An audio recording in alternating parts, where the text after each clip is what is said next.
D1 Rejects. I'm your host, Kobe Manzo. This is episode 187. I haven't done the editing yet, obviously, and there's not much editing. I just kind of put all the clips together from the guest conversations and such. I can all but guarantee this is going to be the longest episode in D1 Rejects history. There's so much going on, and I think it might be daunting, but remember, bottom of the screen, if you're watching on YouTube, video chapters, timestamps, bottom of the screen, fast forward to any part of the conversation you want to listen to, get the hell out of here, or stick around for the entirety of it. I would appreciate that very much. Same thing with Apple Podcasts, Spotify, wherever you're listening, all those timestamps, video chapters will be listed in the description. It's going to be a long one. It's going to be a great one. That's for good reason. We've got 3 guests tonight.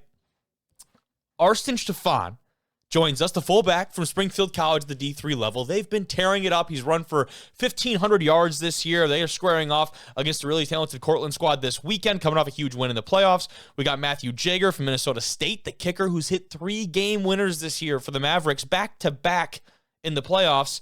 And, of course, we close it out on the NAIA scene. Keegen Muffich, the linebacker from Montana Western. Talk with him later on about their big-time victory over Dickinson State and moving on in the playoffs.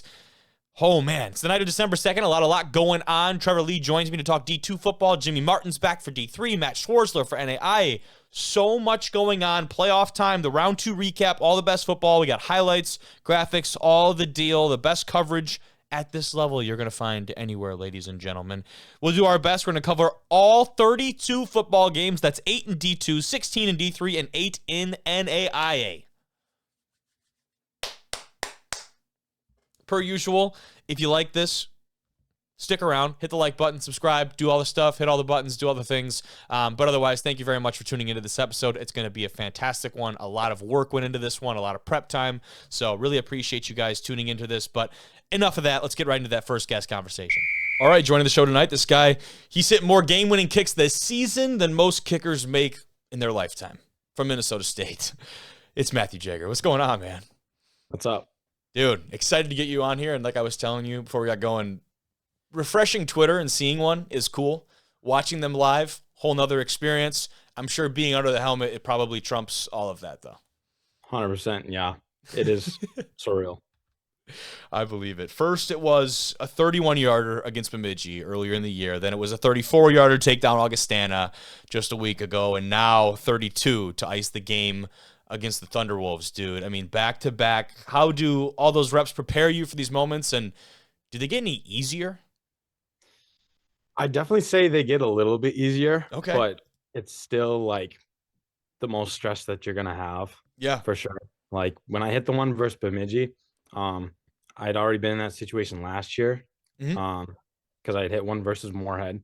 Oh, yeah. And so I kind of had, like, a general idea of how I was going to feel. So that actually helped me a lot in that one.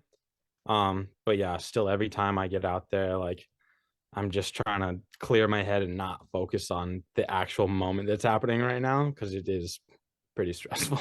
No, I believe that 100% to have literally the game on your foot. And I think, you know, looking back at this, this is your 3rd season with the Mavs. What's different about maybe your approach to those moments now than it was just a few years ago, if anything? Yeah, I mean, I've definitely grown a ton as a player, as an athlete, as a person, as, you know, throughout my career here at Minnesota State. So just having, like, confidence in myself from so many reps and then really, like, narrowing down, like, the little stuff that I want to focus on or focus on in practice so that I can be much more consistent in practice just gives me that much more confidence going into games and stuff. I believe it. And now talk about what's different maybe in this team from just a couple of years ago. If there are things that you notice in this squad that maybe separates them from teams in the past. This is not the first time that you guys have had a playoff, like, contender type of squad, but what's different about this team in 2024? Yeah, like you said, in 2022, we made it to the 2nd round of playoffs. I'm definitely in a different kind of role now, being a sort of senior. I mean, I'm going to graduate here in December, so this is going to be my last season. Congratulations. Love that. Thank you. But yeah, it's just the difference. I mean, we've always had guys, and it always changes up from year to year. Like, if we have, like, strong suits here and there, but just this program in general, like Minnesota State is just such a good group of guys. Like that's the biggest difference that I can tell. Like when I was at the University of Missouri, like Yep. before this, I just didn't feel as connected to the guys. Um, but here at Minnesota State, like I just consider everybody on the team my brother, and we just have like a different kind of bond and appreciation and love for each other. So I think that, and just the fact that we have such a high standard here for winning, you know, Yeah. we got our defensive or our new offensive coordinator this year who was on Hmm. the 2019 that made it to the national championship. So that even, you know, put the standard even higher and gave us somebody else to like hold that standard. Um, but yeah, it's just the standard's so high here, and then obviously everybody wants to come here because we win so much. So That helps, huh? Yeah. And when you combination of when you combine that, you talk about that brotherhood and those relationships with the team that in a program that is the bar is very high for, right? I mean, we were talking about later in the episode we talk about Grand Valley, and it's like is this a down season for Grand Valley? And it's like the fact that you even consider saying things about programs at this stage in the game shows you where the bar is at for these respective programs. You guys very much in a similar spot in that this team and in this program has been a contender for so long that people have come to expect so much from that brand and that logo and these guys. Whoever it is, like you said, there's these teams in the past, you're being evaluated against them, guys that aren't even playing right now. But since you wear those colors in that uniform, you're always going to be stacked up against them, which is a kind of a neat and also maybe kind of a daunting thing going through the playoff run. But this weekend, that was not your only field goal of the game. You had 4, correct, throughout the course of it. 5 technically. And the one that was blocked in the third quarter, that's kind of what I wanted to get at. When you take a look at that one, just comes off the edge, kind of your quote-unquote textbook kind of block. But I wanted to bring it up because when that happens earlier in the game, I mean, just a quarter ago, basically, is that something that maybe rattles you? Is it hard to get rid of that doubt later on in the game when you've had one blocked by this defensive unit earlier and maybe they're smelling blood on this next attempt? Yeah, I mean, right away, it kind of rattled me because I never know right away like where it got blocked from or from what. Of Like course. I didn't know if I hit the ball super low or hit it wrong. And it wasn't until I watched the film after the game that I realized like that somebody, came flying off the edge and kind of like dove and got there. Um, but yeah, I mean, it shakes me up a little bit. I'm obviously like, pissed off, but I just try and move on to the next rep. And just focus on what I need to focus on. So I wouldn't say like it rattled me the most that missing a field goal ever has, but Yeah. it definitely gets you just a little bit there. Yeah, people like to say like the goldfish mentality of like a goldfish does not remember shit after like 3 seconds. It's like, where's the next piece of fish food that you're dropping in the bowl, or like, what am I going to do for the next couple hours, whatever that is. It's like a couple second mindset. And a lot of players have to adapt that. And I think that's kind of a neat deal. Now, this team, you guys have played in so many of those gritty type of finish games, and I think a big part of that just comes with playing in the Northern Sun and the conference schedule that you guys play week in and week out. There's going to be games like that. You guys haven't come out on top of everyone, but you've managed to win more than you've lost, and that's a really good mark of a solid team, especially when you're doing it against good opponents. How has that contributed to the growth of this Mavs squad and maybe the overall comfort of you guys in those situations? I'm sure those guys trust you a hell of a lot more. Not that they didn't beforehand, but after these last couple weeks, I'm sure they trust you like their lives depend on it after those last couple kicks, man. Yeah, I mean, it's definitely been a roller coaster of a season. We started out super hot. I forget if it was 5-0 or 6-0 or whatever it was, but then we just kind of had some like rockiness in between. But I like to think about it like, everything happens for a reason. They were all lessons. I think we all took them as lessons. And especially the last one versus Duluth, you know. Mm-hmm. I I personally thought I did terrible that game, and so did a lot of other guys on the team. And we were fortunate enough to still get into the playoffs, but we kind of had to flip things around, and have like a heart to heart with each other, being like, we got to change something if we want these playoffs to go differently. And I think we definitely accomplished that with Augustana, and then just continued to do that same thing, love each other, really be on top of every single little detail, and then also get the job done here versus CSU Pueblo. Hell yeah. And now moving forward, you get the Beavs again, dude. A draw that is, I think, just destiny waiting to happen, especially after your meeting during the regular season, right? The way that one ended, how back and forth that was. I was tuned in from start to finish to that one, and that was one of the more exciting games that I got to watch over the course of this year, whether it was the outstanding play from guys like Dre Watson and Bubba Peters on both sides of the ball. The wide receivers both had big days. The kicks, obviously the one to close it out was a massive one, but I think some people on the outside, they might determine or they might think that this matchup diminishes the value this late in the playoffs because it's a conference foe, someone you've already seen throughout the course of the regular season. But I get the feeling that it makes it all the more exciting for you guys to draw them again on this stage. Am I right in making that assumption? Yeah, 100%. I mean, like you said, it was such a close game, and it's just unbelievable to the playoffs that they've had as well. So it feels just kind of like fate for us to meet again at Blakesley, towards the end of the season. And yeah, I mean, I'm very excited about it. I'm excited to be back home at Blakesley, leave it on a better note than we left it last time, hopefully. Yeah. And get to play against a really good team, with some people that we are very familiar with. So yeah, very excited. I think that's a key part of, man, the familiarity between these two squads has it feeling like a backyard brawl. It's going to be a lot of guys that know each other and probably know each other off the field as well. We maybe play each other, whether it's in high school or coming up through college and those kind of things. So you can bet I'll be tuned in this weekend, brother. I'm excited. I'm looking forward to it. But that's all I got for you, Matthew. I appreciate you, man. Yeah, of course. Thanks for having me on, man. Have a good rest of your night, dude. Time to talk D2 football. I have an actual guest today guest.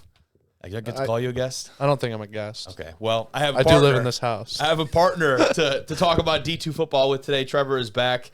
And what a great time to come back and talk about ball because we had a lot of really, really good football games this weekend. A lot of really good games and a couple that were stinkers. Couple stinkers and mixed in with the really good ones. But we'll start with the really good ones. And looking at this, dude, 3 games decided by 1 point each. We'll talk about one of them, Slippery Rock, that win over Kutztown here very shortly. Ashland tries to pull off the upset again at Cal PA. They get shut down just short of that. And then Bemidji goes down to Texas last week, over to Western Colorado this week. 2 big road wins for the Beavers. And that is just the first part of this ridiculous slate when it comes to D2 football. And you saw the play. We posted the play. It's all over the place. So I think that's kind of where we start is the game-winning play for Slippery Rock this weekend. The 2-point conversion. The game could have been tied up. Slippery Rock is down by 1 at this point to Kutztown. And instead of going for the tie here, they opt to go for 2 on the road at Kutztown. And, the rest of it is right there. Lateral off to the side. The play is awesome, but we wouldn't be saying it's awesome if they fumble the ball and the game's over. Isn't that funny? Is that like hindsight is always so 20/20 and you watch all this football, like going forward on 4th down or the risky play here and there. But in this play right here, in this instance, it pays off in the biggest way. And you see a stumble right there out of the pitch, man. I mean, that was scary enough for them. That's Mike Solomon on the outside. He pitches it to the running back. That's Idris Lawrence. He's actually the Notre Dame College transfer, Trev. I think we had talked about him we did talk about previously on the show. And Notre Dame College, who had a great squad, he was an all-region, all-conference caliber type of running back. And Slippery Rock, the beneficiary of that, they scooped him up in the offseason, and he makes the big play right there. It's not a clean catch either. No, it was not. It wasn't. He bobbles it. We have I wouldn't say maybe a better view, but we do have a view from the back of the end zone too that I thought was pretty sweet here. Take a look at this shot from back in the end zone. I think that number 3 for Kutztown, I think he would have made the play if he didn't get tripped up by his teammate. It's just crazy how things like that happen and how they work. Mm-hmm. Yeah, like you talked about the defender coming down right on the side. Yeah, take a look at it one more time when this loose. But you're right. This is one of those. Oh yeah, buddy's got to get in there. Yep, gotta let him know. But that's just one of those plays where something as simple as that could be the finisher. And the overtime win that marked the first time Slippery Rock has played an overtime game since 2017, and just the second time the Rock has ever played an overtime game in the playoffs. The first one was in 1999 against IUP. How about that? That's just such a weird statistic. Isn't that Not an wild? overtime game since 2017? Yeah, that's pretty crazy. I mean, you talk about Slippery Rock, and they have been such a dominant force over there in the PSAC that I just don't think they've found themselves in many situations where they need more than 4 quarters to decide a lot of these football games. But to do it on the road at the 1 seed Kutztown, where, if you remember, Kutztown didn't host last year because of that whole debacle. We had talked about it previously. So to go into their place and pick up this win was pretty incredible. I'll take one more look at that one here. You talked about that defender. Here he is, Braden Long, under center, who had a great day and has had a great season. Gets it out to the outside. One guy sees it and gets tripped up by his own teammate. Yeah. That does make you wonder. It's like, I don't know if he had the angle, but who knows? Like, we don't know, but and we never are going to, I guess. It doesn't matter. Correct? Yeah, it doesn't. But what a big win for them. The Rock, they advanced to the quarterfinals the 2nd year in a row, the 4th time since 2018, the 5th time since 2015 they've been in the national quarterfinal. Wow. That's why you don't play any overtime games. That's legit. Usually you're kicking people's ass at this time of the year, and whether you win by 1 or by 20, that's a big win for them. Now, Slippery Rock, I talked about it. They went on the road, beat the undefeated number 1 seed in the playoffs. That was the 2nd straight year they did to Tiffin last year in 2023. They did, yeah. Hella stats here for you. Seems like our seeding might be a little bit off. Yeah, which, the PSAC, unlike some other D2 conferences, does have an actual conference championship game. So Kutztown played Cal PA, and now Cal PA and Slippery Rock will have the matchup this week in the quarterfinal, which will be an interesting rematch because the Vulcans beat them. What, do they just play one less game than everybody else? They do, and then they have a spot kind of reserved at the end of the year. That's kind of crazy. Isn't it wild? From a conference that, we've never had that over here in the GLIAC. It's very different. The Vulcans beat Slippery Rock earlier in the year by a pretty good margin. So this is going to be a much anticipated rematch for the Rock. Their win over number 3 Kutztown, that was the highest ranked win in a playoff game in Slippery Rock program history. Wow. It's big time. A lot of really big time notes coming out of this one, and the one I'll leave us with here, Trev, is a clip from the post-game presser, hearing from their head coach and also from their quarterback, and I wanted to listen to just a portion of this before we moved on to the next game here. Slippery Rock head coach Sean Lutz, quarterback Braden Long, a 25-24 overtime thriller on the road. Number 4 seed Slippery Rock beats number 1 seed Kutztown. Coach, your overall thoughts today? I don't know what to say right now. I'm kind of speechless for once. I mean, first of all, that's a great opponent, Kutztown, tremendous opponent. We knew that. The first thing I just want to say, no one gave us a chance. No one gave us a chance. Everybody thought, Kutztown's number 1 seed. We got to go to their house. And our guys really, truly believed. And when you got kids like these guys and these seniors that believe, anything can happen. And we talk about this type of games, everything matters, every little play. And it was 60 minutes and more. And just the resilience of these guys, this senior group and this team. I've been coaching a long time, John, and this is probably there's been a lot of big games, but I'm just proud. One of the times I'm probably the most proud of the effort these guys give. Never quit, never give up, just play every play to its fullest. And this guy was just a stud today. Pretty sweet stuff there from the head coach, and I think the one piece that I think resonated with me off the bat was the idea of no one gave us a chance, and that's a spot where he genuinely means that. In Slippery Rock, a lot of people would not see them as an underdog, but they weren't even in the PSAC championship game this year. And when you look at the track record of this program, the trajectory of where they've been at, this was, in all intents and purposes, throughout the regular season, a quote-unquote down year for the Rock. And so there is a legitimate chip on the shoulder of a very good football team. That's a crazy mindset, but it's real. To them, they should have never been an underdog still. People should have remembered who they are. That's true. Name recognition and brand awareness is a thing for a reason, because teams like this are around and they continue to do it. But we'll move over and talk about another PSAC team picking up the dub, that being Cal PA. They did it in just as slim of a fashion, 34-33 against an Ashland team, Trev, that surprisingly, and this is no shot at Ashland, but surprisingly has been playing some very, very good football. I feel like Ashland's just kind of been under the radar all year in the in the national spotlight. Like people, I feel like you haven't seen them been talked about enough. And, No, and I they think, obviously lost, but but you look at last week and what they did against Yeah. Charleston, and they pull off a massive upset over there in the Super Region, and now they go in and play a really good Cal PA team, incredibly tough. And I think the reason a lot of people counted out Ashland, they obviously won the GMAC in their conference there, and Finley actually losing that last week to Tiffin gave Ashland, propelled them into the playoff race.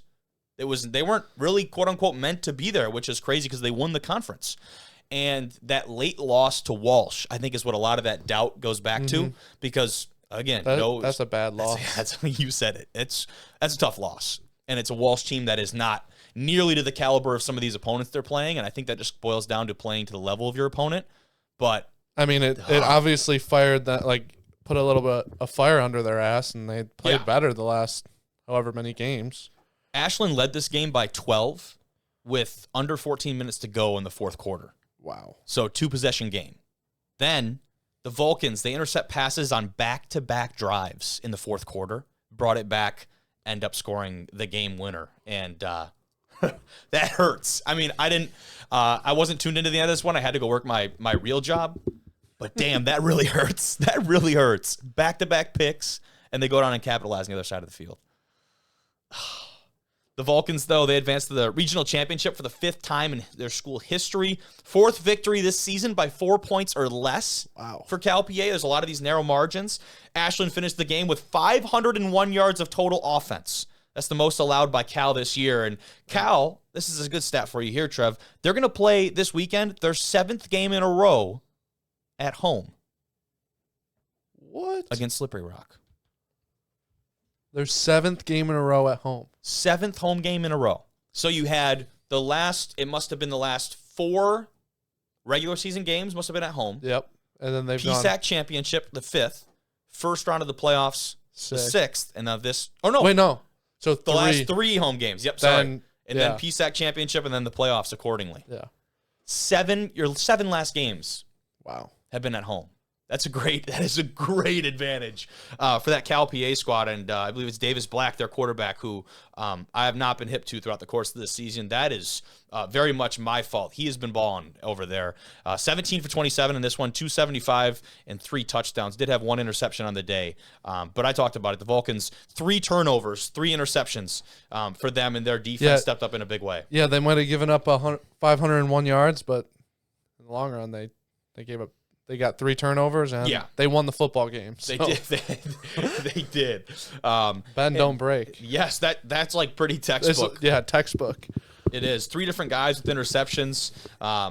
Rafiki Hillard and Brandon Choi, Rashawn Murray all picked up interceptions for Cal. Naquan Crowder was in the backfield quite a bit. Julian LaVenture. Couple of those guys, the big-time performers in the defense for that Vulcan squad. But we'll keep moving forward. Let's talk Miles at Valdosta State. This Miles team, they pulled off a big-time win last week and kind of propelled them into this Valdosta State squad. A lot of people said that this game was going to be a buzzsaw for them, and I think they came out and performed pretty well. I mean, this score isn't anything like these last couple of games that we looked at. The Blazers take this one 33-17 over the Golden Bears, but this was a respectable performance for this Miles squad. I think the one place, if you look at kind of the box score and everything here, the Blazers held this team to 83 yards on the ground, and this is a team that doesn't live and die by the rushing attack, I don't think, by any means, but 83 yards on the ground is not going to do you much good. If you hold any team to 100 rushing yards, that's a win. Yeah. Now, I will say this game was very, very close to getting incredibly out of hand. At one point, Trev, it was 30-3. Oh. So, yeah, those 2 touchdowns are kind of garbage time touchdowns. It does kind of feel that way. And like I said, I think maybe less of this should be, Miles kind of struggled, and Valdosta State is a just very good damn football. They are a legit football team. Very good. Could see them getting all the way to the championship. Yeah, we talked yesterday, and we're not going to go through and do maybe game picks right now, but I think the general consensus was Super 3 region champion and probably the Blazers. That's going to be potentially where we go. But, nothing is set in stone, obviously. But you talk about the track record of this Valdosta State team. Since 2018, they're 10-3 in the postseason. That's pretty damn good. That's pretty good. Now, one of those losses was Ferris State. That was 2018? or 19. It was one of the two to Ferris State in the national championship. Yeah. Remember that game? That was tough. Was it 2019? I feel like it was more recent than that. I think. Oh, it might have been actually. No, it might have been like 21 or something. But It was in the when they last had couple Bernhardt. years. When Ferris had Bernhardt. You're right. So It was 21, I It was think. 21. You're Yeah. right. No, you're totally right because Bernhardt was balling. Mhm. That was a ridiculous team. But that record speaks for itself. And at 30-3 at one point, the Miles return man, he lost the ball in the sun. It gave it back to the Blazers, who would go in to score. That was like insult to injury. That hurts. Yeah. That's really bad.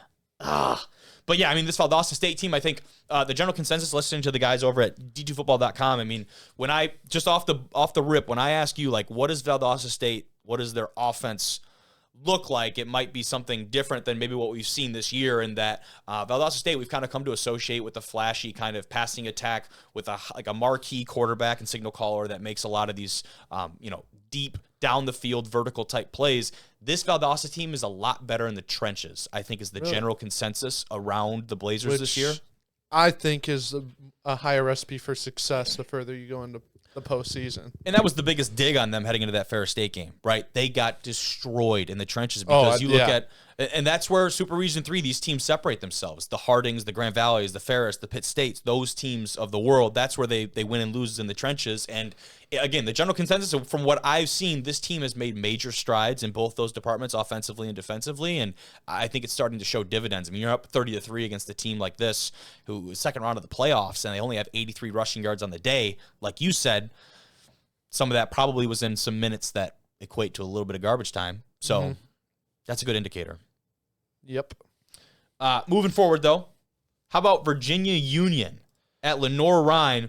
The Panthers calling themselves the SAC champions now after taking out Carson Newman last week. This week, they take on Lenoir-Rhyne. They win 44-12 on the road against a Bears squad that has been up and down over the course of this season. Doug Sosha, the former head coach over at Kaiser, the NAIA national champion. Of course we have an ad.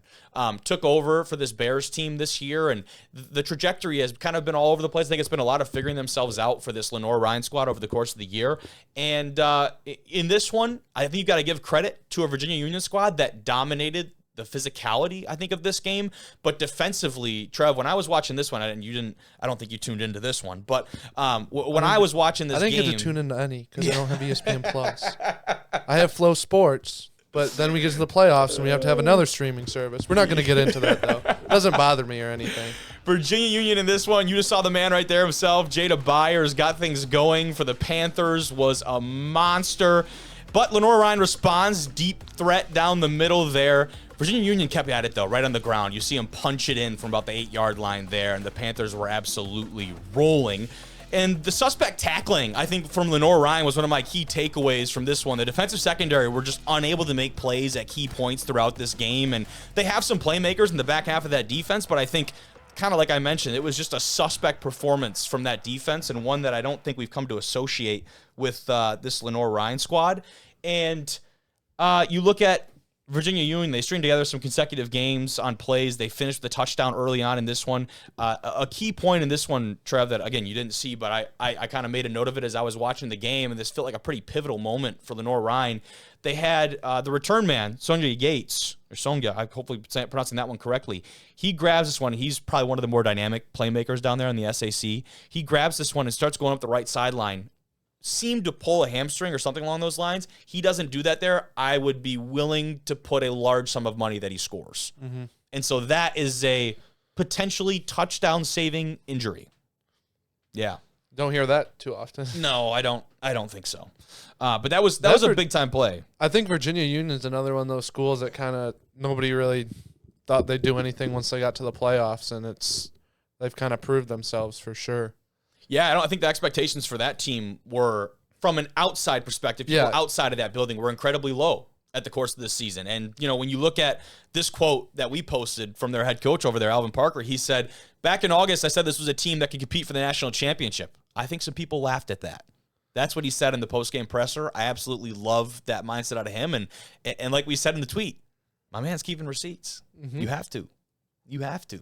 I love that from him, though, and I think that mindset and that mentality and that massive chip on the shoulder is something that all those guys carry, and something that's been talked about this team, I don't think enough, is that this is a group of seniors on this team, Trev, that in a day and age that we're in right now, this has been a group that's been coherent and together for the course of the last 3-4 years, and now it's paying off. Yes, and if you remember the last couple years, last year Virginia Union gets into the dance, they get their butt kicked by Kutztown. The year before, they get in, they get beat in the first round. So now what you have is this class that has gone through, and again, shout out the guys on d2football.com, they were talking about it the other night. I thought it was a great point of, you get to this platform and this stage so many times, you start to get so much more comfortable and so much more confident playing at this level. I think that's a huge piece of it.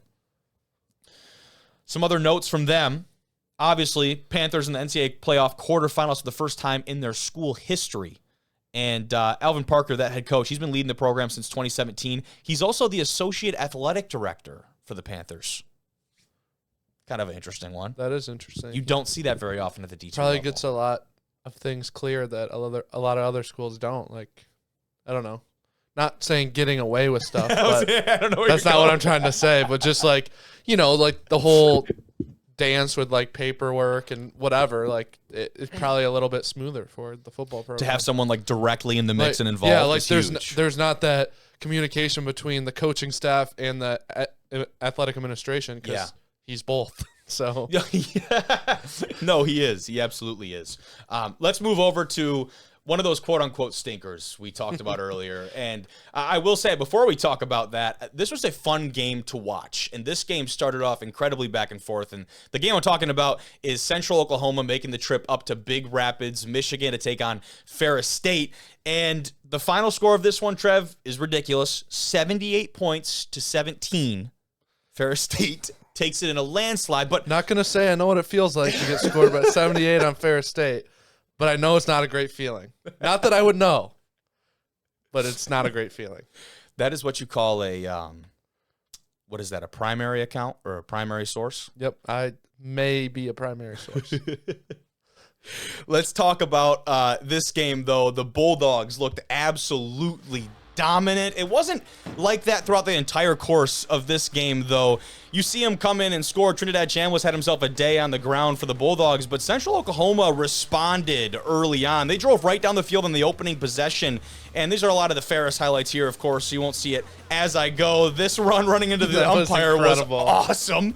But a missed field goal hurt them on the opening possession, Trev. And you see some of these downfield threats. Ferris, they did not abandon the passing game, even in this kind of inclement weather here in Big Rapids. I think that was pretty telling out of this squad. It felt like they could have probably just punished them more on the ground as things kept going.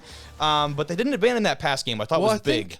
People don't think about this, but I feel like you are able to throw the ball a lot better in the snow than people think. Like,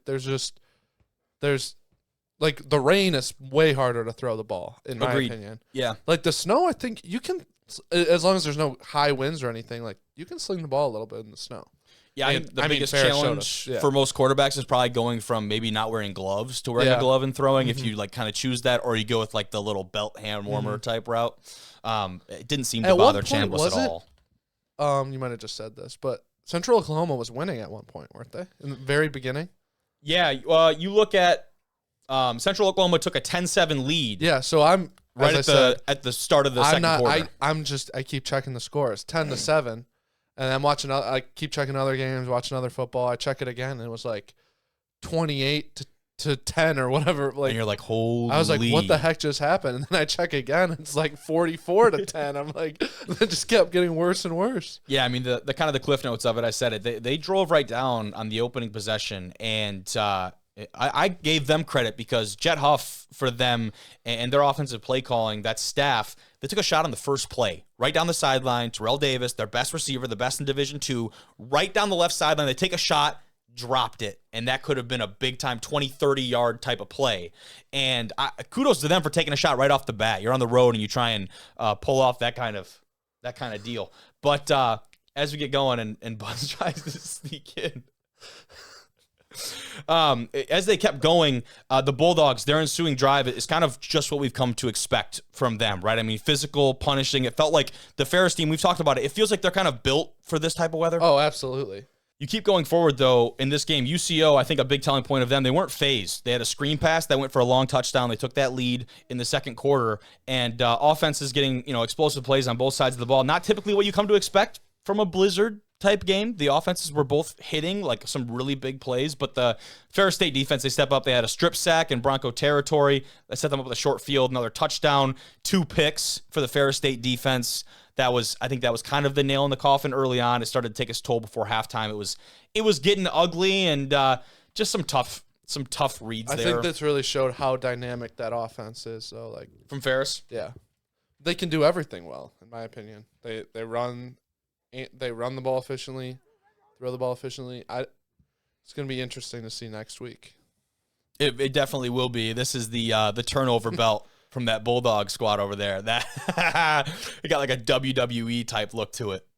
It's pretty sweet. These are their best jersey combos, by the way. Can we agree on that? No, I like the all yellows. Shut up. Just kidding. Just kidding. The mustard packets. I don't know whose idea that was, but yeah, I hope. I love these. These ones are slick. Yeah, the gray, like the charcoal gray color. Yeah, it looks really nice. But you look at some of the takeaways from this one, and the big one is for Ferris, 688 yards of total offense. That's 485 of those are rushing. That's ridiculous. You run for almost 500 yards, and I think in a playoff game, you're in the second round of the playoffs, and you're getting that. Like, that's unheard of. I mean, you're not going against some team that is a struggling team. You're going against a team that's in the second round of the playoffs. And I think that's where the rhetoric got away a little bit is like, oh, they're beating up on this UCO team. That UCO team won the MIAA, which this year was by far and away the best conference in D2 football. Yeah. And they had, yes, we know the offense has put up incredible numbers. Their defense is nothing to shake a stick at, whatever kind of impression or expression you want to use there. That defense made some really big time plays over the course of the regular season through a gauntlet of an MIAA schedule. But when you talk about putting yourself in a bad spot, Ferris, they forced 4 turnovers on the day. The 2 interceptions were only 2 of those. That the snow helped Ferris in a large do you think that was a big factor? I do. I think they're 100% built for that. I mean, Ferris, how many times have they practiced in the snow? Yeah. They probably do it all spring. I would say they have no dome. They have no indoor, to my knowledge. I don't think they do. It's like a Michigan Tech. Like they practice in the gym if they have to go inside. Otherwise, you better put on layers. Yeah. And then Central Oklahoma, they might get a dusting of snow every year. They're not used to it. Not to this level. So Ferris, they advanced to the Super Region 3 championship game for the 7th time in the last 8 seasons. Wow. Yeah. Can't say I'm really surprised about that one. That's wild. They also scored touchdowns. This is what I saw. I should have verified it, but I read that they scored touchdowns on 10 consecutive possessions. I mean, they scored 78 points, so I'm sure it's probably pretty accurate. That's incredible. And again, UCO had a really fantastic year, and it just sucks that it has to end in this way. And you really hope that their team is not remembered for this number, right? Because again, you watch the game, there were a lot of good things in that first quarter and a half for this UCO team. And over the course of the regular season, they've had some incredible wins. But Saturday was just not their day. All right, let's go to, in my opinion, what was kind of another stinker on the day, that being Grand Valley State hosting Harding. And to start things off, Trev, where would we be if we did not talk about the photos that come out of this Grand Valley program ahead of kickoff? Freaking clowns. You're gonna do that and then freaking get stomped on by a triple option team. They just physically dominated you. You know what? I saw that and I was like, oh, they're gonna lose. I was like, they're going to lose. As soon as I saw those pictures, as soon as I saw ESPN posting it, Barstool, DraftKings, everybody CBS picked it Sports. up. Everybody picked it up. I'm like, oh, they're losing. They're for sure losing. The content creator in me is like, hell yeah. Like, love it or hate it. I would love to see the impressions on that GVSU football account on that day, because they capitalized on that and they absolutely got out to all those outlets, and it's such a neat deal. I think in retrospect, this is one of those things that is like, if they win this game they do it in a decisive fashion, this is one of the coolest posts in history. How much do you think that fired up Harding too? Yeah, because this isn't like it's an hour before the game. This is before they even get into the they're walking to the locker room. Yeah, no. So this is the guys definitely see that. Yeah. Oh, I mean, we had a guy. I won't out names here, but we tweeted at a guy on Saturday. The player retweeted it at halftime of his game. I mean, playoff game. Guys check their phone. Like Not this game. Yeah. For the record. But it's a normal thing. Guys check their phone really quick. Yeah. Like, oh, shit. Do you want to retext tag me? yeah, I'll retweet that. But yeah, I mean, this was tough. I think this was a tough start for them. This look, and again, in hindsight's 2020. If you win this game, this goes down as one of the coolest posts of all time. You lose it, unfortunately, it's everywhere, and that's just the content game, right? You're gonna post things, and the only way to avoid it is just to not post anything, and that's boring as hell. So shout out to GV. It certainly came back to bite them, but they weren't the only ones with a pretty sweet entrance. So tough. To Lovers so Stadium sick. there in Allendale. I wanted to pull up. We got the clip of the Bisons making their entrance into Lovers Stadium. The snow coming down, a And the white blizzard unis around in the snow. Bisons. Arm in arm, the Brotherhood takes the field there in Allendale. How about the man himself? I know you remember Wes, Big Wes Gooch. He was on the show just a while ago. That is a people mover, number 99. Sure is. Leading the charge for this Harding squad. That's so sweet. I love that. And then he gets him going here at the end. That's sick. That is absolutely really cool. So, anyways, we can talk about the actual game now and not how the team showed up to the game. The first half and the first, I think, quarter and a half, incredibly competitive, right? And I got, Absolutely. I have some clips here that I'll play. Some of the highlights from this one. Shout out to, let's see where I got these ones from. ABC 13 for the footage here. But this ended up getting out of hand. It didn't start that way, though, Trev. Let's take a look at some of the footage here. There's the same clip, Harding coming out, and really got things going early, where it was the outside, in between the tackles. They had a lot of things going really well for them offensively. They're catered for bad weather. They are. And you see Andrew Miller right there. He was, I was going to say the unsung hero, but he was all over the place for them. You see Udengwu, the quarterback there, fumble on the strip from Harding, and that means no Avery Moore again for this Grand Valley State offense, which is a big piece of it. The signal caller for Harding, though, and Cole Keelan, he's taking him down to the ground with them. If I'm going down, I'm dragging you with me. This Harding team was all over the place. Andrew Miller, Braden Jay, they both surpassed 1,000 rushing yards for the season in this game. Those are some pretty good numbers for that Harding attack. Man. That is. I wonder how many guys they have with 1,000 rushes here. They probably That's a have. good question. They probably have 3, or Dela Cruz, you'd imagine, has got to be up in that. That's like their main. or they just have like 8 guys that are at like 700. Yeah. No, true. That's also true. The Lakers actually struck first, and I think that was important. And we talked about against Pittsburgh State. Pittsburgh State had a chance to go up 10-0 in a 2-possession game. And when you have a team like Harding, the one time this season we've seen them be behind schedule and have to scramble was against Ouachita Baptist. And what did they do? Fumbled the bag. Hard. Really bad. Here's the thing with a team like Harding, they can't be down like multiple scores. Yeah. It's tough for them to come back. Like It is. that. Just the nature of running the triple option. You need to have your defense has to be absolutely stellar. And that's why I thought it was huge. Lakers, they scored first. There was no panic, though, from that Harding offense. They played their game on a long drive in the first quarter. I told you it felt like a 20-minute possession. Drive all the way down the field and score. Andrew Miller right up the gut for 51 yards. Harding goes up 14-7. That trap play, we posted that on our Twitter. There was a great stop on the goal line for GV. They're already down 14-7. That stopped another Harding touchdown. So you're like, okay, GV still in it. They got a lot of stuff going for them defensively here, but I think from there, it just took kind of a turn for the worse. It was 14-7, I think, going into the half. The second half was all Bisons. Dre Hall, the big-time defensive player, his sack of Grand Valley quarterback Udengwu on the Lakers' first possession in the second half, that marked his 25th career sack, breaking the school record there at Harding. And Harding held Grand Valley to 223 total yards, including only 44 on the ground. That's insane for a team that's just been absolutely phenomenal in the run game this year. That's been Grand Valley's bread and butter. They've been great at running the ball. And that's where I think, honestly, it's a kind of again, we're not here to spread positivity and talk good about these squads, but I do think the offensive line unit from Grand Valley really has struggled the last couple of games, and even at points throughout the course of this season. I think against teams, we saw it against Ferris, and that's, of course, the cream of the crop. Like, that's the Ferris State defensive front that is really, really physical. We saw it against Saginaw, too, earlier in the year, and I think we saw it a lot as much as today. Obviously, they didn't make the playoffs. Saginaw was Very a good football very team. good football team this year. Mm-hmm. Yeah, but I think that's where we saw the offensive line was overpowered, and they have some really good offensive skill players. But you also take Avery Moore out of the mix. If he's active and healthy in that game, am I saying they win? No, I just think it's a different result. I think it's a very different result. It's just, it feels like every year with Grand Valley, it's been they're really good in the regular season, and they just can't get it done once they get to the postseason. Yeah, they haven't been able to get the monkey off their back. It just seems like since I've been.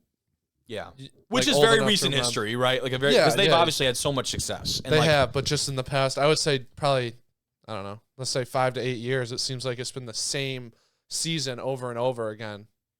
It does feel that way. Yeah. So now for Grand Valley, the challenge is to get over the hump, and for them, unfortunately, the bar is so high. Exactly. Compared to every other team. Yeah, being good in the regular season and going to the second round of the playoffs, that's not good. That's not. Yeah, isn't that wild? That's We're a bad so critical, season. like it's so wild. But you're right, and the expectations. That's a bad season for them. The expectations for them are incredibly high, and another team with high expectations, the 1 seed CSU Pueblo, they hosted Minnesota State, upset on their own field. Mankato takes this one 26-23. And I mean, we'll roll the tape here and let's talk about this one because this was a fun game to watch.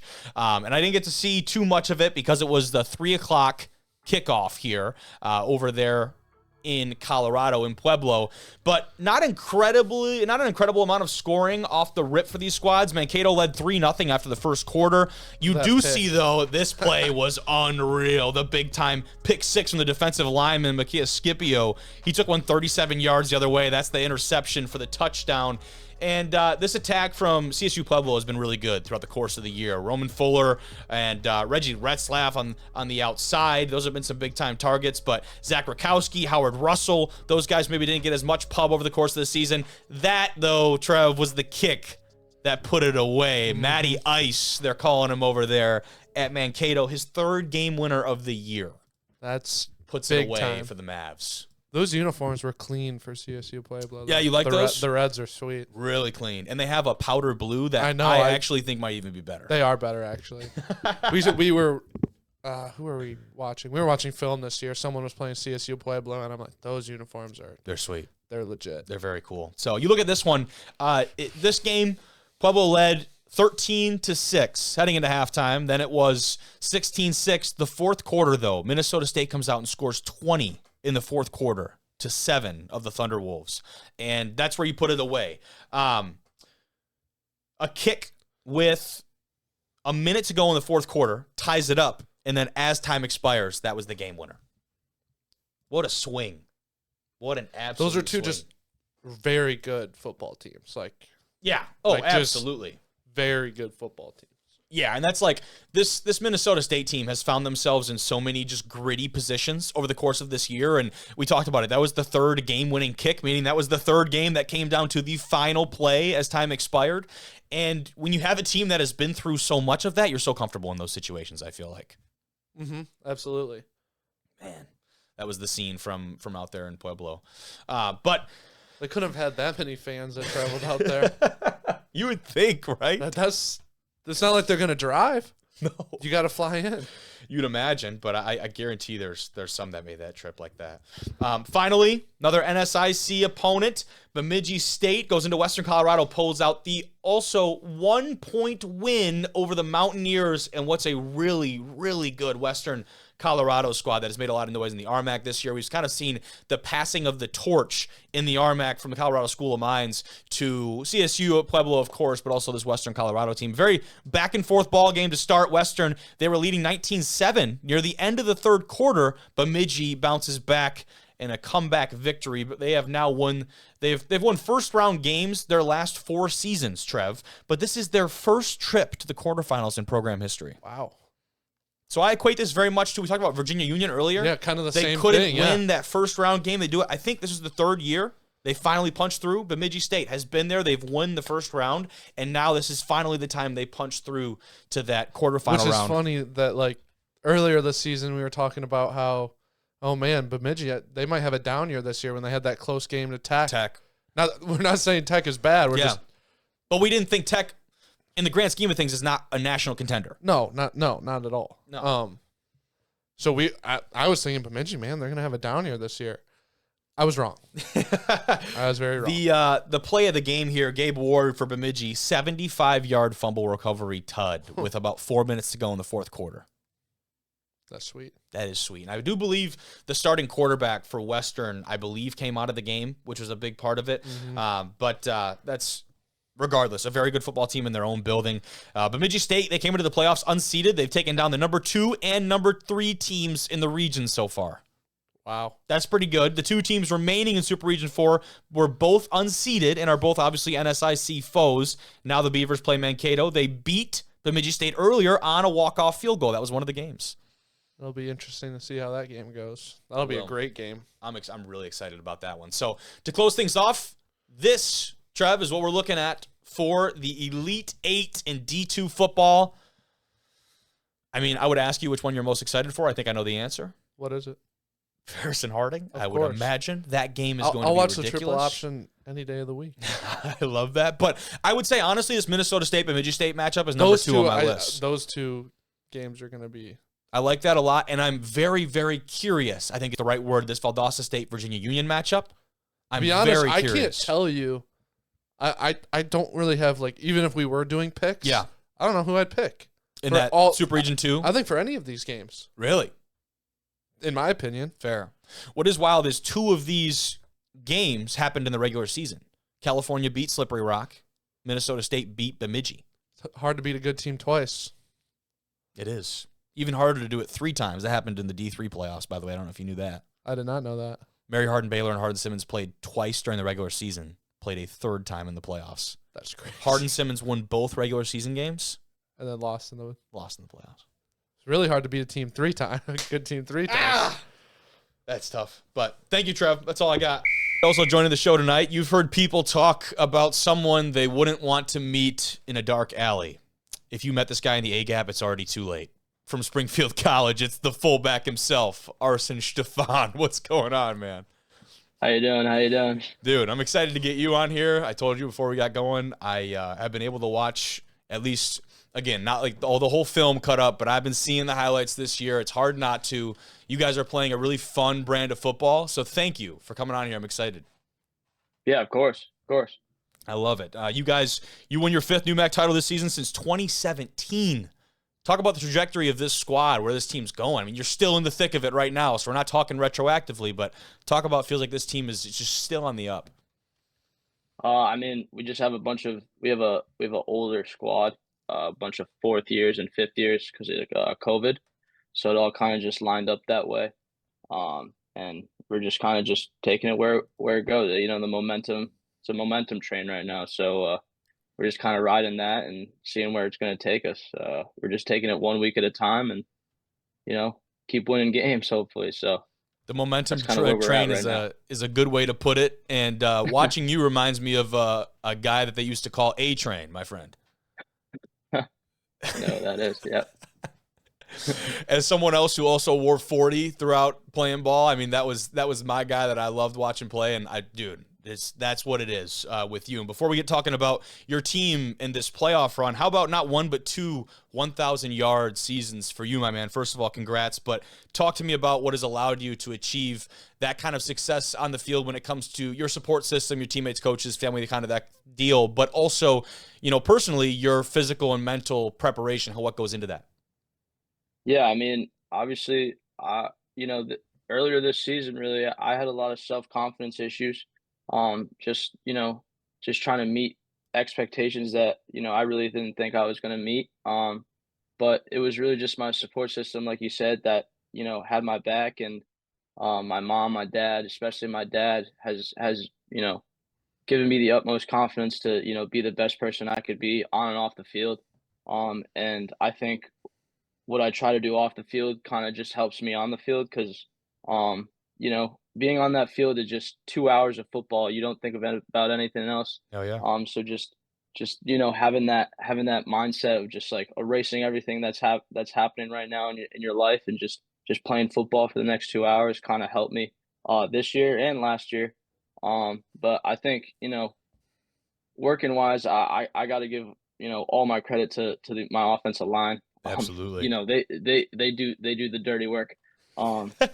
Yeah, so I mean, obviously, 1,000 yards both seasons is pretty cool, but Mhm. I honestly have to give it to my offensive line for that credit. So Yeah. No, and you're right for saying that. You're right on for saying that. But they do the dirty work. You are by no means clean by the end of these games either, my friend. And I know you guys aren't playing on too many grass fields, but I would like to imagine if you were, that jersey would be pretty tattered at this point and pretty dirtied Yeah. up. I like that for sure. Good. I do. Good, and that mindset is certainly worked out for you. Not many fullbacks run for 1,500 yards over the course of the season, man. And I think for me, and like I told you, I've been able to tune in more this year than I have in the past to the Springfield squad. But how would you describe the way this offense plays, not schematically, but just the way you guys play, to someone who has never watched a snap of Springfield football? I mean, we always preach physicality as an eraser. You know, that. everything we do 100%, 100 miles per hour. We start fast, we finish faster. It just attitude and effort. That's all we can control. We kind of just control the controllables and just run our offense. And we know every time we go into a game that we have the upper hand because our offense is just unknown. It's no one really knows what it is. Mm-hmm. So it's kind of just like, all right, we're just gonna out physical the team that we're gonna play, and that's what we've been doing, and that's what we're gonna continue on doing. So. And it's been Yeah. working, and half the challenge is, like you said, is figuring it out. But once you figure it out, then guess what? You have to actually go out and stop the damn thing, and that's proven to be a difficult task for a lot of squads, to say the least. And now you've got a lot of coaches probably smiling from ear to ear right there. Many of the guys on your staff, you just rattled off like 4 of kind of those program like core value type deals. Those mantras were awesome, by the way. Like physicality is an eraser. That is sick. I love that. There's some really good nuggets in there. But talking about that offense, I think people typically associate that style of offense as one that's going to wear a team down, right? Over the course of 4 quarters, you got guys that are built like you in the backfield that are going to be incredibly physical and wear defenses down, that front 7. But I think that certainly can be the case for the offense over there in Springfield. But what I've seen is that it feels like this is an offense and kind of a style that is a big play waiting to happen almost every single play, and not so much one that just relies on wearing you down over the course of the game. I go back to, I think it was the Western New England game. And one of those first plays from scrimmage, you bust through right up the middle and take that one into the house, and it's like, wait a minute, this team doesn't need 3 quarters to get going. They can get it right from the jump. Talk about that and kind of the explosive nature, at least how I perceive it, of this offense. Man, I mean, we just have studs all around. Like I said, we have an older group, especially on the offense. All of our skill positions are seniors or grad students. So even our running backs, number 10, number 24, Blaine and Dante. Yeah. They have that explosive ability. Number 42 too, Joe C. He also has that. So we all have that experience too. We're 2-3 year starters. So it's just like we know what we have to do each and every game. The game plan is roughly the same for every opponent. We, like I said, physicality is an eraser. So there's not much changing for our offense. It's just getting that chemistry going, and I mean just trusting that engine up front, the offensive line, and making big plays. Trust the engine. I like that too. I got one of our new t-shirts here at D1R, but I think the next one is going to have physicality of the array. That might be on the back instead of the D1R logo, and maybe I'll cut you in on some royalties. I guess we can work out details down the line, or whoever we need to attribute that to. Yeah. Yeah, I'm down. Hell yeah, let's go. Yeah, but we can talk some playoff ball too, because that's what we're here to talk about, right? And you guys, you're averaging about 500 yards of offense per game, roughly, and then only 40 of them coming through the air right now for you guys. The style of play that you guys have endorsed, that's one thing to do in the regular season, and I think people love to clown the old school offenses, right? Before Harding went and did it at the D2 level last year, there was a lot of outside critics of the flex bone and the way they run things over there in Searcy, Arkansas, and we've seen a resurgence of this style, and more importantly, we've seen some very talented teams like you guys that are combining, you talked about that new school explosiveness with the old school kind of mentality, and we've seen a lot of that. But to come into the playoffs and you experience almost that same level of success against a really quality opponent over there in UMass Dartmouth, what does that do for the confidence and belief of this football team moving forward? I mean, we kind of just take every week like it's just any other week. Like I said, we have a really old senior heavy group. Mhm. So we have been to 3 NCAA tournaments before this. Yeah. We've lost, we've won. So we know what it takes to, win games in the NCAA tournament. And I think just us being all older, we know what it takes, like I said, and we kind of just took it like another game, like it was just another another roadblock in the way from our our all our goal, Yeah. winning that national championship. And I'm sure all 16 teams have that same goal. So it's just doing the things we can to get there. Yeah, well, you guys want it more. At least that's what it looked like on Saturday, the way y'all were playing. And I think Oh yeah. you mentioned like winning those conference titles, obviously getting you those automatic berths into the playoffs. And you've maybe, in your eyes, come up short at a couple of different points where people would consider it a very successful season, but you guys know you got more left in the tank. And so for you to be that close to achieving some of those goals and to have that hunger to come back, I'm sure is a big time motivator for this squad. And you guys are up 21-7 at the end of the first quarter, right? And I think we talked about that style of offense early on. It's certainly nice for, I don't care what kind of offense you're playing. If you're up multiple scores at the end of the first quarter, that feels pretty good. But for you guys in particular, what does that do offensively? How comfortable does that make you moving throughout the rest of the game when it comes to maybe the pace of your play, eating up some of that clock and going on these 8-9 minute drives down the field? I mean, it's got to feel a really comfortable position for you guys. Yeah, obviously, running the ball every play, it chews up the clock. So just naturally the clock's our friend when we're winning, but Yeah. we try to be as tempo as possible, regardless of the score. Obviously in the fourth quarter it changes a little bit. Yep. Okay. But for pretty much the entire game it's the same tempo. We don't really take our foot off the gas at all. Good. So yeah.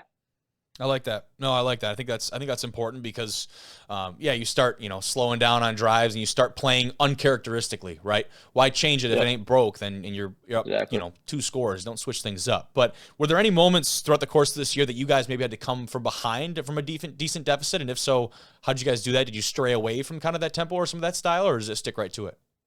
No, same style, same attitude, same mindset. I Good. mean, yeah, it just we know what we have, and we're gonna give it to them. Absolutely. I think you guys have put the nation on notice this year and years in the past, but I'd be remiss if I didn't ask about this weekend. You and I know the challenge you guys have going up to Cortland, defending national champs. What do you know about this Red Dragon squad, and what has the messaging been like early on in the week as far as how you treat this one? I mean, it's just like I said, it's just like any other game. Obviously, we know they're talented. They're the defending national champions. And this is what we want. This is what we preach every day when we go to practice. This is what we want to compete for. So this is a great way to see where we're at as a team. And this is a great test for us, both mentally and physically, because it's a long season. So I'm really excited. Sophomore year, this is our first NCAA tournament game actually. So I mean, it's great to be back in Portland, Mm-hmm. to try to see if we can get a win. I was going to bring that one up. You beat me to it. Stat that. I love it. But that's all I got for you, Arsen. I appreciate your time, brother. I will. You can bet that one pair of eyeballs watching this weekend will be myself. I'm tuned in. I got no horse in this race. We've had guys from both squads on the show. I've really enjoyed both of you guys, but I'm pumped for a really good ball game, dude. So best of luck to you guys. Thank you so much. Absolutely. Have a good rest of your night, man. All right, now time to talk some D3 football results from the round of 32. Let's start things off, Jimmy. UW Lacrosse goes into St. John's. A hell of a game, but Johnny's pulled this one out, dude. 24-13 at home, and I think as we go through this list here, we're going to find the home teams did very well this weekend. Yeah, home field advantage is a real thing, and we saw that. 9 degrees at kickoff in this one. Just been absolutely blisteringly cold. Aaron Severson had 357 yards and 3 touchdowns through the air for St. John's. What else can we expect from this kid? I mean, he's an absolute dog. Marcelio Mendez had 11 catches for 135 and a touchdown as well. So St. John's leaning on their passing attack, doing their thing with that, and they came out victorious. Lacrosse did battle back. They scored late, and it blocked extra points, kept it a 4-point game, which was critical because obviously going down 3, you just kick a field goal to tie it. And then they got the ball back and did end up scoring for the dagger there at the end. But Lacrosse battled. went into St. John's, a very tough environment to play in, and they gave them a run for their money, man, for sure. Absolutely did, dude. And you talked about it. I mean, this game was a very competitive one and a low-scoring one, right? The first half, St. John's goes into halftime up 3-0 over a lacrosse team that both these squads, we have not come to expect their offenses to be lackluster on this stage. I think the credit needs to be shifted, obviously, to the defensive efforts for both these teams, because I think these are two teams that the defense does not get enough love, right? We've talked about this lacrosse offense. We talked about the guy in the backfield in Gabe Lynch, who actually was held to probably his most minimal impact on the year, only 63 yards on the ground for him. The rushing attack from St. John's had a little bit more going for it. Not too much, I would say, that it was dominant on the ground. But, again, a big-time win for the St. John's squad at home. They continue to keep things rolling for SJUs. They had multiple takeaways on the defensive side of the ball. You look at one of the key plays in this one. Lacrosse goes for it on 4th down, deep in St. John's territory. Instead of settling for 3, they turn it over on downs early. Felt like a pretty pivotal point in this matchup. And you also look at, this St. John's squad, for the 3rd time in program history, they've got 2 receivers with 1,000 yards on the season in Wheeler and Mendez, dude. That's a pretty sweet mark to eclipse. No, absolutely. You have 2 guys that are playmakers like that. It makes it a lot easier on your quarterback too. Yeah, you mentioned that 9-degree temperature. That's the coldest kickoff in Collegeville since at least 2000. Ooh. And what that tells me is that before 2000, they weren't recording that shit. No, I can't, bro. That's exactly what that tells me. But let's move on. The next part of the slate here, Hobart goes into Susquehanna. This one, a very close 1-score contest, but the Riverhawks, they pull it out, Jim. Yeah, so they went up 21-0 to start the game here, and that was thanks to their really well-balanced offensive attack. 198 passing yards, 202 rushing yards, so very, very multi-dimensional we saw in this one. And that's a nightmare to prepare for Schenectady. Obviously, we saw it putting up 42 points. And Josh Ehrlich with 3 passing touchdowns for the Riverhawks as well. It looked a little bit closer than it potentially actually was. It was 42-21 at one point, and Hobart fired back and scored 2 touchdowns late. But obviously a lot of fight in Hobart, and we saw that throughout the whole year too. They battled a lot late in the game, but Susquehanna pulls this one out. Yeah, absolutely. And this one, I think, for a good majority of the game, was a lot more dominant than I think the score shows. And this Riverhawk squad felt like they were, really in prime position. A Hobart touchdown halfway through the second quarter that helped them, but they were getting outplayed, I think, early on. And again, credit to them for coming back into this thing. A hell of a catch from Dominic when we posted that one on the Twitter. And can't use those clips because it's all of the ESPN Plus stuff. But a hell of a grab from him on the interception that was with one hand, a really big takeaway there. And you mentioned it, very multidimensional offense for this Riverhawk squad that we've, come to expect from them. But when you look at this and you look at the box score, they had a lot of really good things going. Hobart's passing attack, I think, did a really great job. And their defense has kind of been the focal point. They outgained Susquehanna 438 to 379, even though Susquehanna actually ran almost 30 more plays. They ran 29 more plays than Hobart and were outgained by over 50, 60 yards. Yeah, Hobart's just really explosive. We saw that. Obviously, you have a lot of less plays and have a ton of yards. That leads to really explosive offense. You have to. Yeah, Susquehanna had the one interception that certainly hurt them, but you look at the time possession in this one, 40 minutes to 20, the Riverhawks, and you win by 1 possession. Yeah, when you run the ball for that many yards, you're going to have the ball for a long time. You keep that clock running, and the time of possession is going to be huge. And to be fair, one of those couple of those touchdowns came late, but I certainly wouldn't go as far as to say that's quote unquote garbage time, right? Hobart scores just over 7 minutes left in the game, and it's 28-42. They score again with over 3 minutes left, and all of a sudden this is a ball game, right? And they have a chance and are unable to capitalize on it there at the end. But that's not like a garbage time touchdown or two that kind of just makes the score look more interesting. It was early on, like I said, Susquehanna felt like had a really good handle on this one. At one point, it was 21-0. And I think that kind of tells you about the start of this game, 28-7 going into halftime. And Hobart came out and kudos to them, played some really complimentary football, put some points on the board.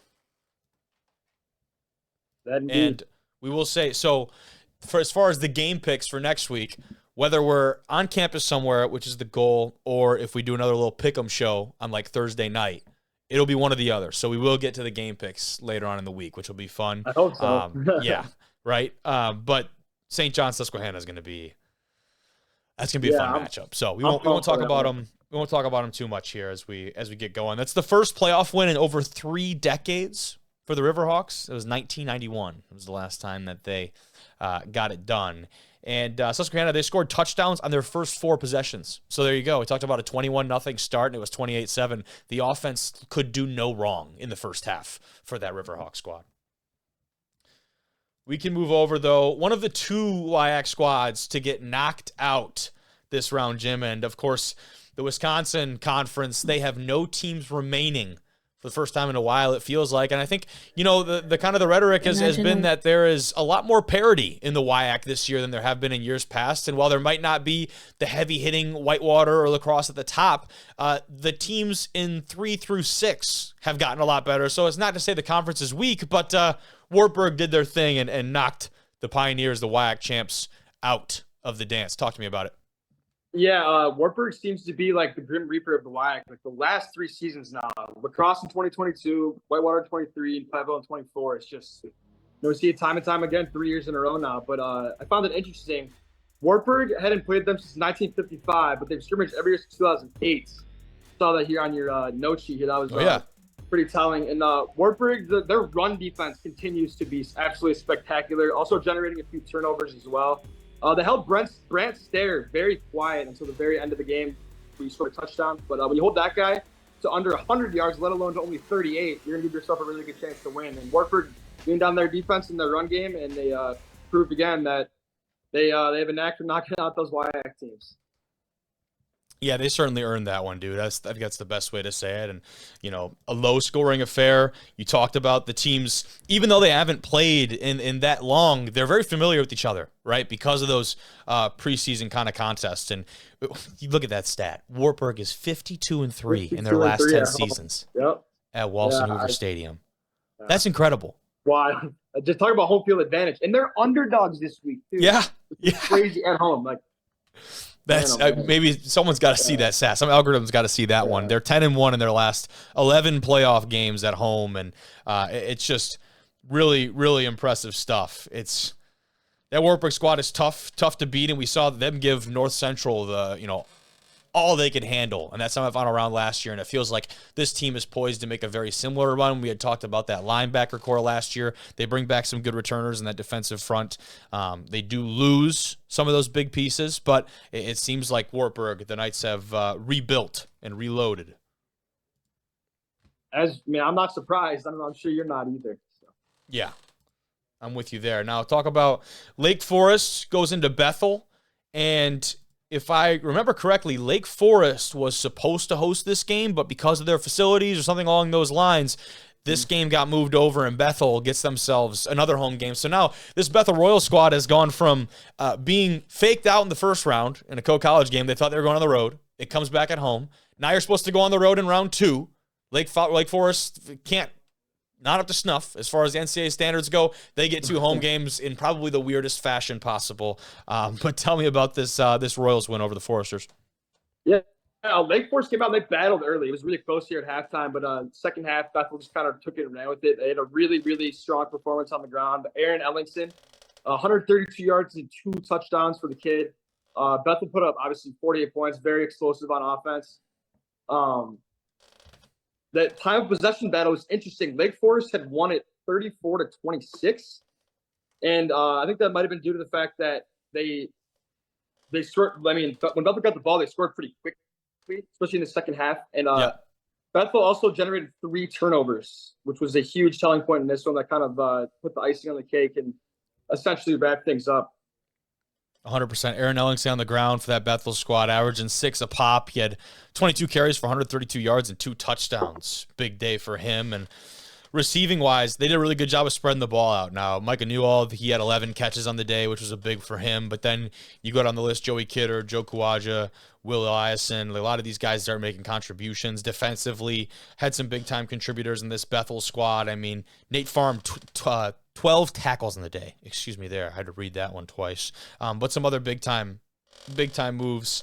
And Bethel squad, I think, doesn't get talked about maybe nearly enough, but they just continue to rise, continue to take care of business. But at this point in the game, there is no riding under the radar, right? You're down into the Sweet 16. There's no more, I'm not going to say there's no more underdogs, because there's always an underdog and everyone loves that story, but there's no more flying under the radar, right? Everyone knows about you. Everyone knows exactly what they're going to get from you. And Wartburg will not be surprised by this team at all next week. Not to see the teams in the past have, but I know I haven't maybe seen as much on them from some other places as maybe I'd expected. So we'll see what Beth can do to keep going here. Outscoring the Foresters 35-7 in the final 30 minutes. That is what you call backs against the wall. Going on a run. Yeah. Okay, moving forward. Defending national champs, Cortland, Jimmy. They got it done, but not in the most convincing fashion. They beat Endicott 17-9 at their place. They'll host again this week, but tell me about this Red Dragon squad and against the Gulls. Yeah, I found it really interesting. So the big stat of this game, if you can believe this, a total combined of 214 passing yards in this game. Absolutely very minimal air attack. Yeah, that's unreal. That's a testament to both secondaries, getting good pressure on the quarterback as well. I was honestly really, really surprised that Cortland only scored 17 points. I didn't believe Endicott had the kind of defense to hold Cortland, the national defending champion, to only 17. But it's funny too, because I think this is probably when they found out they were playing Portland, they're like, "Oh, we get our chance for revenge." And obviously did not see that. But very slow start offensively for Endicott. And they bounced back and had a great second half. Tried to balance it out a lot more, but just could develop a little bit short in this one.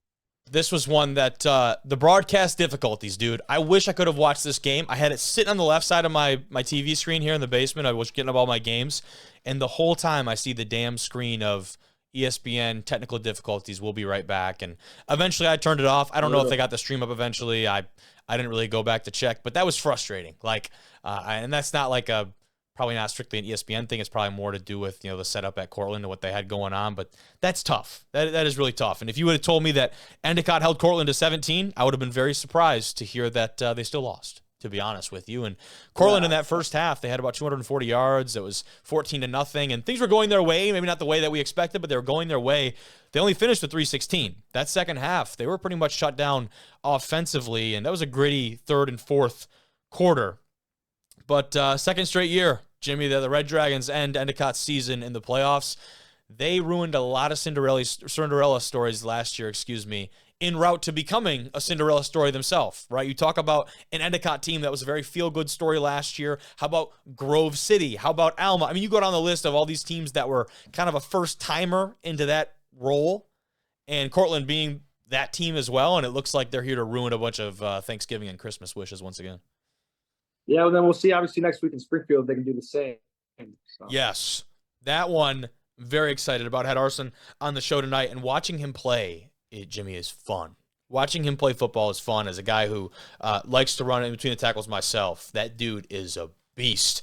Him in Springfield, they took down UMass Dartmouth 54-27 in, again, what was a very dominant performance. This game was 34-14 at half, so it wasn't necessarily out of hand if you're on the Corsairs over there, but this Springfield team was playing at an incredible clip. They scored on 3 consecutive possessions going into halftime, and then on the other side of the half, they just kept things going here. I mean, this team, the fullback duo, I talked about Arsen Shtefan and Joseph Canizaro, they combined for 53 rushes, 311 yards. Springfield held the ball for almost 40 minutes, had almost 500 yards of offense on the ground alone. Yeah, it's just a stellar offensive performance. They're going to have to lean on that obviously against Cortland too. Cortland's run defense is pretty sturdy. And then, we'll have to see if they can lean on that identity next week and hopefully use a little bit of the formula that Endicott used. I'm sure they're going to watch that film and see what Endicott did to slow down that Cortland offense. Yeah, and this UMass Dartmouth offense, I mean, scoring 27 points seems pretty normal, but for Dante Aviles, that's a low total for them. They got a quarterback and an offensive skill group over there that I think they're really, really confident in, and they've brought in some postseason awards already, and that's a really telling performance for that Springfield defense. Now, I think, and we'll talk more about it later on, but the key for them, Springfield moving forward, is we talked about that time possession. If you can keep the ball out of Cortland's hands, that's the recipe for success for beating them. It's honestly, to me, is as simple as that. And when I say it's as simple as that, it's a lot easier said into a microphone than done on a football field. But if someone has the recipe to do that, it feels like Springfield could certainly be one of those top candidates to knock off the defending national champs. Now, with that being said, they're going to get Cortland's A game as any team would at this stage in the game. But the Pride, they advanced to the NCAA third round for the first time since 2000. They're going up to Cortland, and they set a couple records during this game as well. The most points in a season at 540, and the most points in a postseason game at 54. Wild. 7 records in the playoffs, man. Oh, man. 540 points throughout the course of a season is pretty nuts. I'm trying to think, because they would have played, 12? Yeah, 12 to this point. Yeah. So you're looking at mid to high 40s? My math is not there. My math is absolutely not there. We just know it's good. We know it's really good. Yeah. What else is really good? That's Hope football. And I got to tune into this one for a little bit here. The Flying Dutchman at home, they take down Aurora 49-21. And both offenses getting going early, bit of back and forth, the turning point. It felt like to me, watching the game, Hope, they recovered to fumble inside the Aurora 15-yard line. They scored. It was a fake run by Wellman. The quarterback kind of tucked it, ran up to the line of scrimmage. I wouldn't quite call it a jump pass, but he dips it off to the running back, and he goes in and scores. And that felt like those couple of plays kind of felt like the turning point for this Hope squad. I got highlights here courtesy of Fox 17. Jimmy, talk to me about this one. Yeah, Hope's super efficient in the pass game. 80% completion from Ben. I think that was really critical for them. 208 yards and 4 touchdowns through the air as well. Tyler Amos had a nice little game on the ground as well. 95 yards and a touchdown. 3 rushing touchdowns for Hope, Flying Dutchman. They're getting it done on the ground. 243 yards as a team, averaging 5.3 yards a carry as well. So look for them to lean on that run game next week against North Central. I agree with you there, and that's going to be, I think, one of the more marquee matchups of this next round. And watching this Hope offense, it felt like they could do no wrong for certain points of this game. And being in your home environment also sounds pretty good. Check out those snowbanks on the edge of the stadium there. We need to see a snow angel celebration out of one of these guys semi-soon. It feels like that's got to be coming down the pipeline, right? Yeah, you'd hope so. Let's see. Come on, that's a layup. Talking about you hope so. When I snowed at practice, I did one, so I was hoping. Yeah. Oh, that's good. First postseason victory in program history. Hope they'd lost their 5 previous postseason appearances, man. Oh, that's brutal. I mean, and they got one now, though. Yeah, right? I mean, yeah, it's nice to have that now, but I think anyone who knows Coach Sturzma over there and kind of that staff and what they've been able to do. And I think a lot of that and that staff revolves what they do off the field, the relationships they have with those guys. You're not going to find a more committed bunch in D3 football, I think. And now for them to start pairing that kind of culture with the on-the-field expectations and kind of that success that we're starting to see is really exciting stuff. The Flying Dutchman forced a season-high 3 interceptions for that quarterback out of Aurora, generated 5 turnovers total. Feels pretty important. And I went dark. Yeah, I was gonna say I just out. I was like, what's going on? Hold on. Keeping talking about this Hope team, though. They set a school record as well for points in a season, 492. So that's a really great cap there. But I don't want to sound like their season's over because it's certainly not. They're going to give North Central their A game this week. Let's talk about that North Central squad. 42-17 over a Whitworth team that I think we were generally played pretty high on, and I don't think either of us expected them to go into Illinois and win this game outright, but I think maybe we expected a little bit more out of this Whitworth squad. We thought the physicality of this Whitworth team matched up pretty well compared to some of the other squads that North Central saw throughout the course of the regular season, but I think if there's one thing we know about this Cardinal squad, Jimmy, is that they step up when they need to, and when it comes to the playoffs, there are not many in that same bracket.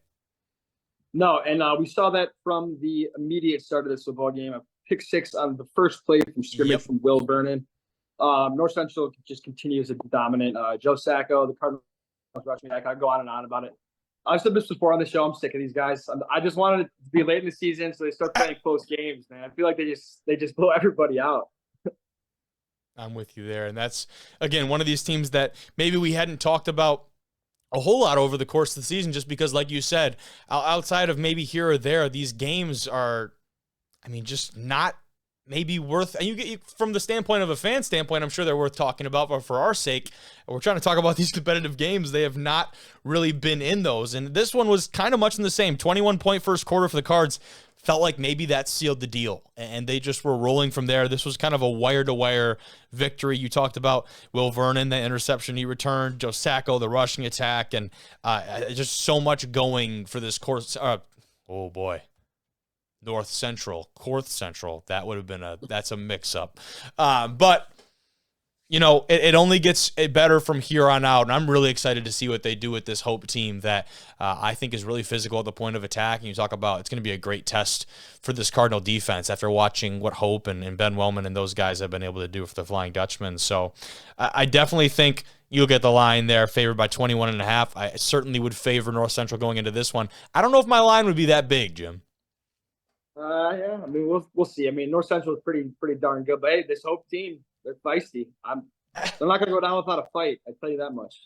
No, I am excited for that one. As far as individual performances go in this one for the Cardinals, looking at who had good days. I mean, Lanen, I think, he didn't have to do a whole lot when it comes to the box score. Now, he obviously made his mark on this game. He was incredibly efficient. I mean, when I say he didn't have to do a whole lot is because he was so good at what he did. 10 of 13, 137 yards, 2 touchdowns. Had a little bit going on the ground as well, but Sacco was kind of the guy for them on the day. They spread out the rushing attack quite well, North Central did. Ryan Blair, who we had on the show just a week ago, they threw the ball 48 times and had a little bit of success, 230 yards, touchdown, did have the pick to open things up, but after that did bounce back in a pretty decent way. Spread the ball out to a bunch of different receivers, but again, it was North Central across the board, just making way too many plays. Didn't get after the quarterback as much as I thought they might in this one. Only 2 sacks for that Cardinal defense on the day, quite a few TFLs. Let's talk, though. This one is a very interesting one. Mary Hardin-Baylor, Hardin-Simmons, the third time they've played this year. The Cowboys have taken the first 2 meetings in the regular season. They win the ASC outright again. In the playoffs, though, Jimmy, when it matters, talk to me. What happens?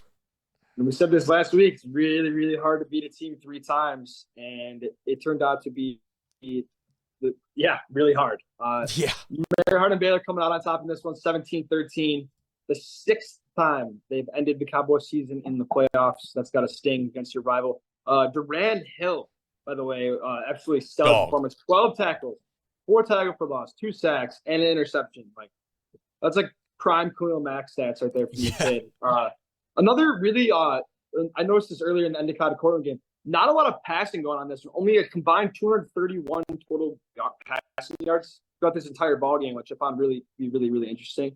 And both teams have pretty solid rushing attacks as well, so that must be part of the reason. But you think that these teams, Mary Hardin-Baylor, is going to have to start throwing the ball a bit more effectively if they want to advance in the playoffs. Yeah, I mean, we'll talk about that matchup in a second with Linfield that's looming, on the weekend. But you said it, really hard to beat a team 3 times. It's the only road win for a D3 team in the round of 32. And when you talk about road win, like you're still in state. It wasn't like traveling, anything too ridiculous. But a road win at a rival in this fashion is a pretty big deal. And now you've got people talking about, well, who do you rank higher now? Is it UMHB because they won and you have the recency bias? Is it Hardin-Simmons because they have the 2 results from earlier in the season? Who knows? Who cares? At this point, it's like who's left to play. And if you're the Crew, that's okay. We're still in the dance. Who cares about where people are going to rank us at the end of the year? We're still playing meaningful football, and I think that's all they could ask for. No, absolutely right. I don't think they're worried about any sort of rankings. They're just worried about getting to the next week on 1-0. 100%. And their opponent this week, Linfield, this was a stinker of a game. The 65-3 over Texas Lutheran. And, TOU had to make the trip up there, and it's not an easy trip to make, not an easy place to play in, but 65-3. Good God, dude. Yeah, that's tough. That's brutal. Pretty similar to their only other matchup, actually, 54-8 in the 1974 NAIA playoffs. So, 74. Yeah, 74. That was a wild pull from you there. That's nice. My dad was 4 years old the last time these 2 teams played. Yeah, my dad was 5. Not too much to say on this one. I mean, Linfield we knew was very good. They win their conference outright again and did some really good things en route to that. And they were very good. I mean, they were very, very good. I don't know if there's too much to add on to that. Had an interception from Chance Sparks, seemed like a big play at a turning point in the game, but it was all just incredibly downhill. Connor Wolf led him in receiving, 3 catches, 111 yards, and 2 touchdowns. And there was a lot of really good things to be happy about here. Blake Eaton, 5 touchdowns through the air, 291 yards for the quarterback there. And I don't know what to add on to this one, dude. There's not a whole lot of other stuff. All of Eaton's touchdowns were in the first half. That's pretty ridiculous. And that's it. I mean, Linfield gets UMHB, and now we kind of roll from here. Yeah, well, I'm pumped for that one. I think Linfield's a pretty big favorite in that game. I think Mayor Harden Bear might surprise some people. So we'll see how that goes. Grove City at Johns Hopkins.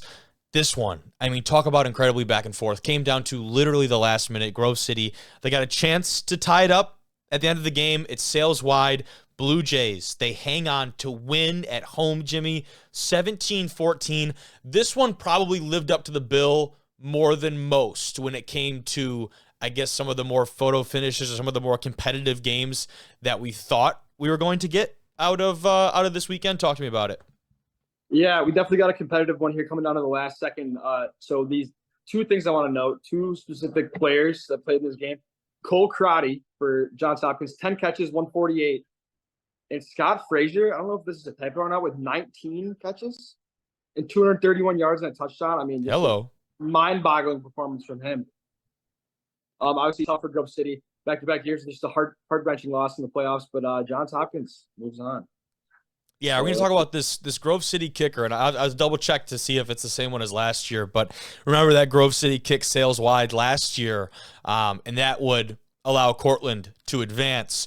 This year, the kick sails wide, and Johns Hopkins are the beneficiaries. That is a tough way to close out your season the last 2 years, man. I really feel for them. Because they've done so much really good stuff. I mean, you looked at, there was a graphic they put out about their senior class that I should have pulled up and I don't, but about what they're able to accomplish compared to, the past and relatively speaking. There's so many firsts for this Grove City team. They went from, being on the outside looking in of the PAC to being kind of in the hunt and winning a couple of those bowl games and building up that confidence, then winning it outright last year and getting to the playoffs, and doing all these really good things. So, yes, a lot to be really excited about if you're Grove City, but it felt like, after last year, the expectations were just that much higher for the Wolverines. Yeah. So that's a tough one to stomach for them. I did want to note, I found a really cool tweet. I don't know. Let's see here. There's a really cool picture post-game of all these guys basically circled up at midfield. And it's Grove City, it's Johns Hopkins, staffers and players from both teams. And I believe this is their D-line coach here, Mario Birdie, tweets that I heard a parent say post-game this was the, quote, best play of the day. I don't disagree. And it looks to be some kind of prayer circle, all of them getting together. Just a really neat moment, a great football game with 2 incredible opponents.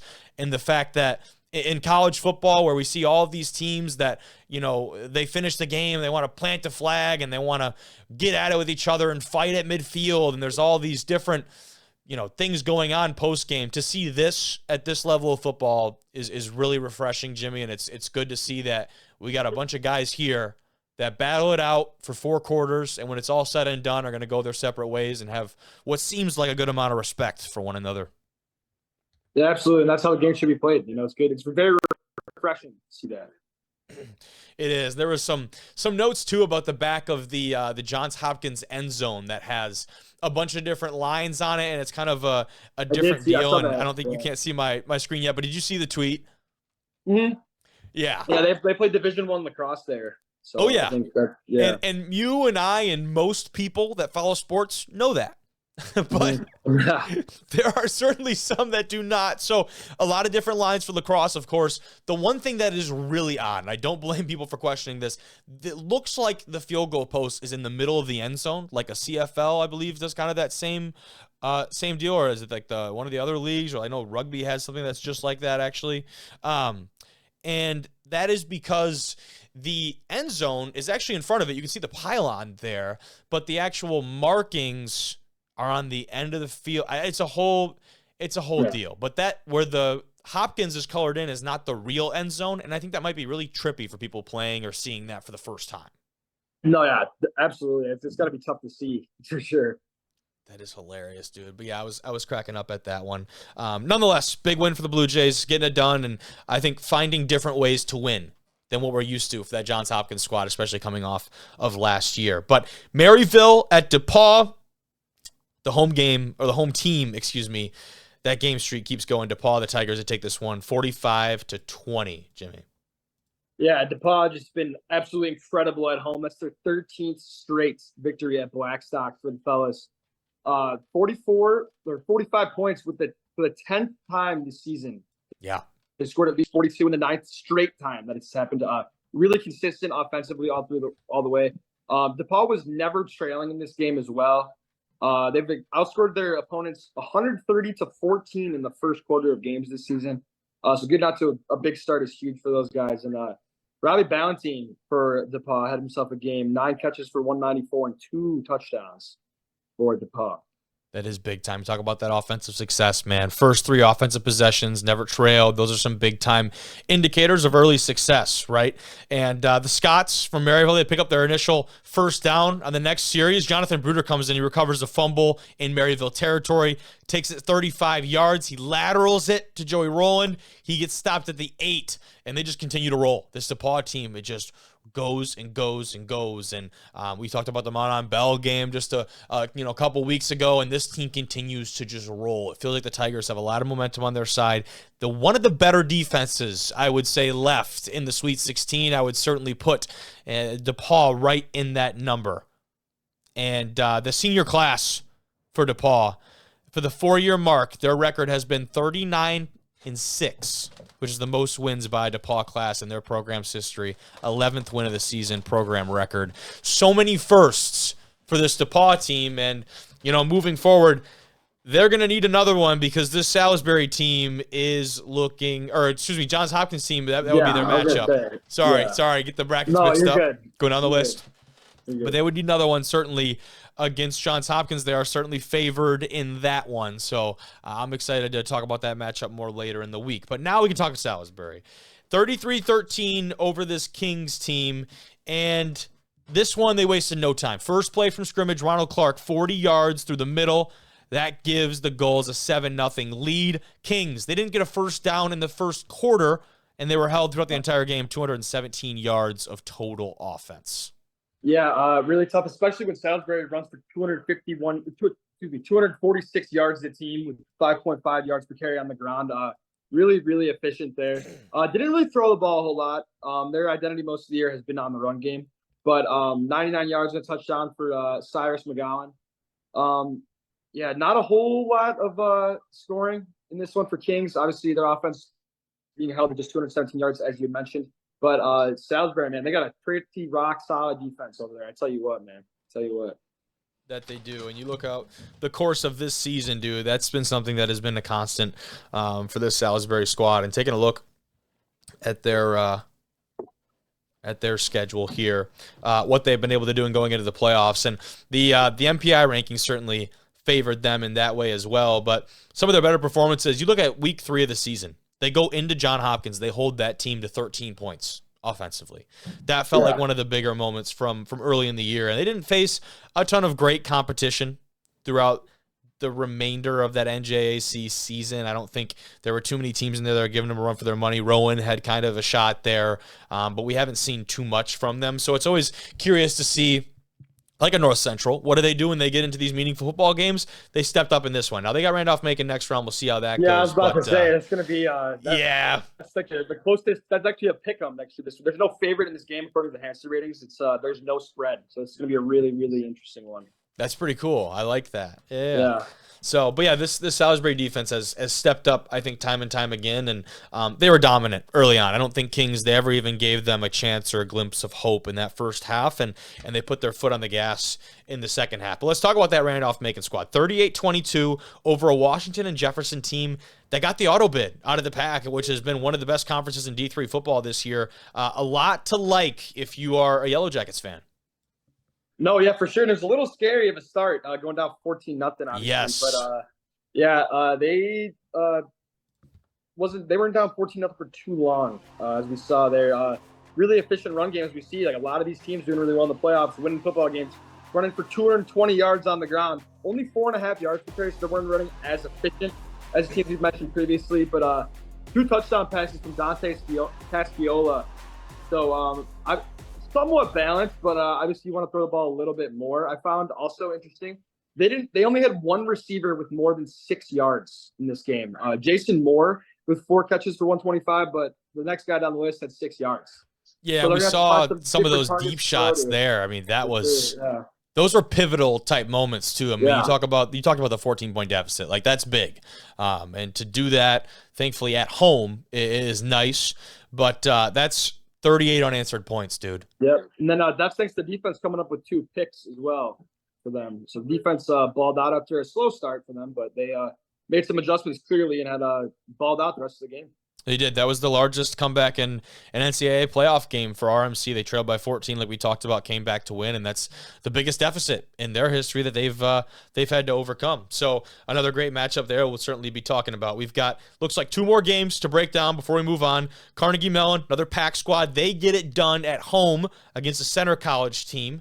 And 24-15, this one, that has the potential of being like a scoregami, it feels like. No, but, I was just about to say that. That's hilarious. The 15 you stole my thunder. It's just kind of an odd. It just feels like just a little bit of an oddity. Super. But Yeah. talk about this Tartan football squad. Yeah. Speaking of, so you talk about the score being an outlier. How about this as an outlier? 24 straight home victories. Yes. For the Tartan. Just absolutely incredible. Coming into play again, obviously only one team getting a victory on the road, and Sender was not one of them, unfortunately. Robert Core becomes all-time program leader in total tackles, so shout out to him, passing over Aaron Lewis's mark.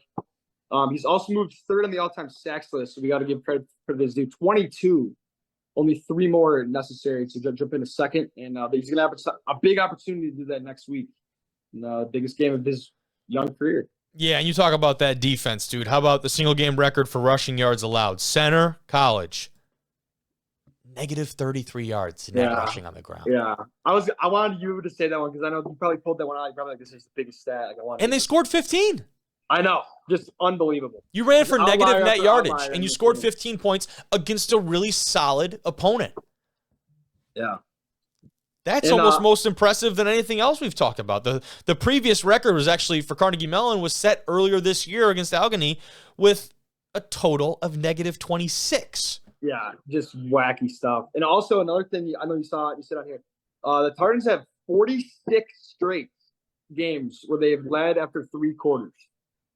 That is impressive stuff. Yeah, they've won them all. When you're leading after 3 quarters, you won them all. And the 10th opponent this season, they've held under 100 yards on the ground. This rushing defense, you talked about Curry earlier on and some of those people that make that up. And this is just a team that does not collapse. They don't fold under any kind of pressure, and that's gonna treat them very well as we move through the next couple rounds of the playoffs here. And finally, a team that maybe didn't stand up to the pressure quite as well, Jimmy. That's John Carroll at Mount Union. 42-7. It was a really tough start for JCU. Purple Raiders, they scored first. They doubled down. Had that strip sack touchdown, Rossi Moore. That was demoralizing for that team on the road. I was watching the game live when that happened. The wind gets taken out of the sails. You're at Mount Union. There's so much that comes with that already, and then you concede a play like that, and it was just like it hurt. You could just tell that the momentum shifted right there. I don't think John Carroll ever got it back. The 35th NCAA playoff appearance for Mount Union That's an NCAA Division III record, and Mount Union is now 5-0 against John Carroll in the NCAA playoffs. They're moving to the NCAC next fall, so if you're a Purple Raider fan, that's good riddance to those blue streaks, and that's a great way to close out that series. Yeah, and obviously, you know, being the earlier in the season that John Carroll gave him a lot better of a game, I was really, really surprised to see this one. You know, yeah, being your rival, I mean, you don't really imagine games being blowouts like this, but we saw that here. But yeah, really tough way to go out for John Carroll. They were not expecting that to be the end of their season. I couldn't. Not in that fashion, right? You talked about the contest earlier on, and that would have been the last thing on their bingo card. And those guys, it's easy to get up for a playoff game, let alone against a squad like Mount Union. So tough for them, but again, the credit should be certainly with Mount Union. They stepped up and they're playing some of their best ball right now, and I would put them in the top 2 or 3 favorites right now to win it all, in my book. Oh, absolutely. They got to be right up there. And they have a tough Carnegie Mellon team next week, though, so we'll see how that one goes. Yeah, that rushing defense that we talked about with Tartans there, that's going to be the matchup for me in that one. Can Mount Union establish themselves early like they've been able to in most of their contests? I feel like you're going to have to wear down that defense from Carnegie Mellon, and that's one of the better matchups of this Sweet 16. We talked about Cortland and Springfield earlier, Johns Hopkins, DePaul, UMHB Linfield, Susquehanna, St. John's, Hope North Central. Still so much football to be played because it's been delayed, obviously, because of that 40-team playoff field, and we're going to be playing into January here, Jim. If you had to pick, well, again, we'll talk more later in the week about these contests, but if you had to pick one that is the most intriguing to you, to say, in a way, what would you pick? Intriguing. I'm going to go with Wartburg. Really? Because obviously, like, you know, if I had to pick who was in the national championship, I'd say North Central, but at the same time, it's like Wartburg has a knack for knocking off teams. Like, I'm really looking forward to see what this Wartburg team can do, for sure. I'm with you there. I think matchup-wise for me, this Cortland-Springfield game is going to tell me a lot about both these teams. And I talked about it earlier. Springfield and their ability to potentially literally just keep the ball away and out of the hands of Zach Boyes and that Red Dragon offense is going to be the way that somebody will beat this Cortland team, if that happens, right? I'm not saying it's going to happen this weekend. I'm not saying it's going to happen at all. But if that happens, that is going to be the recipe for success. I talked about it earlier. It's very simple in theory. If you don't let the opposing offense have the ball, they cannot score. And Cortland, although their defense has shown up well for them, like this Endicott game this previous week, if Springfield is able and allowed to get up on top of them early and play to their style of ball, wearing teams down, we talked about with Arsen earlier on, they're a big play waiting to happen and that offensive attack there for the Pride. That game makes me very, very curious. And a team in Springfield that just, I believe, 2 years ago went up to Cortland and played as well. So maybe left a bad taste in their mouth last time they were in upstate New York. Yeah, no, certainly. I think they're going to attempt to change that. Yeah, so I'm excited, dude. This is going to be pretty sweet. And we haven't even talked about the stadium photo I used in the graphic is in Houston there, and that's where the championship's going to be played this year. So we'll talk about that as it gets closer. But for tonight, I think that kind of encapsulates all we need to know, dude. Thank you very much. It's a lot of really good football. Yeah, and our job's only going to get more and more fun as we continue here, so I'm looking forward to it. Yeah, because then we get to really dial in. Like, we just talked about 16 different games. I know. And it's hard to go in depth on each of them because you just spread so thin. So as we get down to 8, 4, and 2, and finally a national championship game, dude, this is going to be much more fun because we really can dive into the weeds and get talking about these squads. Yeah, absolutely. Sweet. Thank you, Jim. Yeah, thank you. See you, brother. Also joining the show tonight, big piece of a defensive effort from Montana Western that held Dickinson State to their lowest scoring game of 2024. Representing the Bulldogs, it's linebacker Keegen Muffich. What's going on, dude? How are you? Dude, excited to get you on here. Like I said, I think it's been too long. You guys, I had to get someone from the squad on, and it felt like there was potentially no one better than to get on here and talk about this Bulldog squad. Yeah, I appreciate that.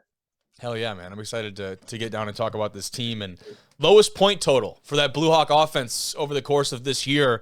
Is that something you guys were aware of after this one? No, that's actually new news to me. But, we were just going into that game just focusing on ourselves and worrying about one play at a time. And that helped with that outcome for sure. I certainly would say so. And, talking about that game, what went into the game plan and how were you able to execute on that and pull out that win? Because obviously you can scheme up whatever you want, but if you can't do it on Saturday, it doesn't mean jack shit. Yeah. As always, stopping the run. It's always a big first, make them a one-dimensional team. And I thought we did that pretty well, making quarterback make plays and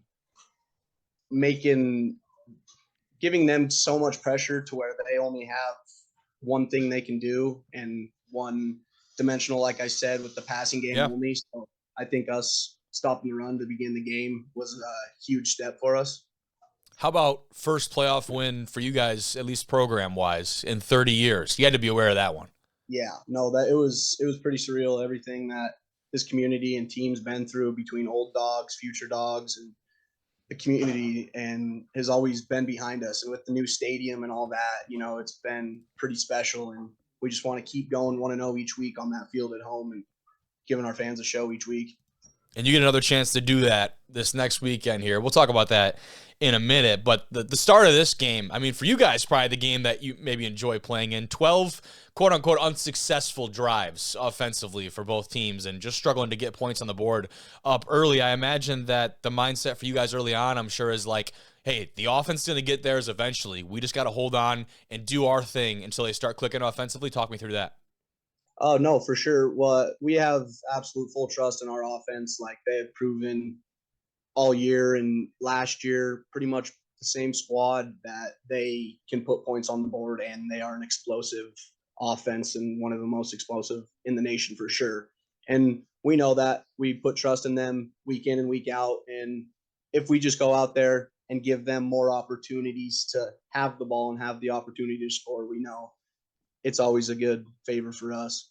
Talk about how you feed off of each other. I think going to that fourth quarter specifically where you guys shut them out defensively, offense tacks on 17 to put it away. Talk about riding that momentum and how you kind of feed off of that offense. That sideline had to be just going, I mean, crazy. No, the energy was great on the sideline all day. I think just the brotherhood that we have within this team and the trust is what helps us feed off each other. Just knowing that each side of the ball is going to be able to make that play when the play needs to be made. And I think that's how we get our energy off each other. It's just the trust and the brotherhood that we have within this team. 100%. And you're a guy from Butte, from that area, roughly what hour outside of Dillon there? Yeah, about 45 minutes south. There you go. And I mean, the football out there at this level, right, is some of the best in the country. And you look at, the frontier from top to bottom, and you look what you guys were able to do and battled through some really, really tough games. And you see teams from that conference having success in the postseason, I'm sure is no surprise to you guys. But coming out of, the frontier the way you guys have and against some of those really top caliber type competition, what does that do from a confidence standpoint and also from the point of like, hey, if we've survived the length of this season inside of conference play, like, there's nothing that can stop us except for ourselves. I imagine it has to be kind of the rhetoric. Yeah, no doubt. The Frontier Conference, it's definitely getting its respect these past few years, but we have to go in each week of our whole season knowing that it's going to be a brawl. Like, we're going to have to bring our everything. We got to be on our A game, each drive, each play, just being able to progress those games and stack them together in such a tough conference I think is what has helped us bring it in over to the playoffs. So that competition throughout the year is definitely huge for us. 100%. And now, for you specifically, 9 tackles in the day is nice. That feels pretty good on the defensive side. But I want to know that block punt recovery, right? You pick up that one and the offense goes down and scores off that. I think that made it 10-0 at the time. Talk me through that play. Is that a classic case of right place, right time? I wasn't actually the one who got in on that punt block. I got in on that field goal block. Oh, it was the field goal? Okay. Yeah. So they had that wrong in the article, but I just think, like I said, given our offense opportunities to possess the ball more and go down and score is what is super huge for us.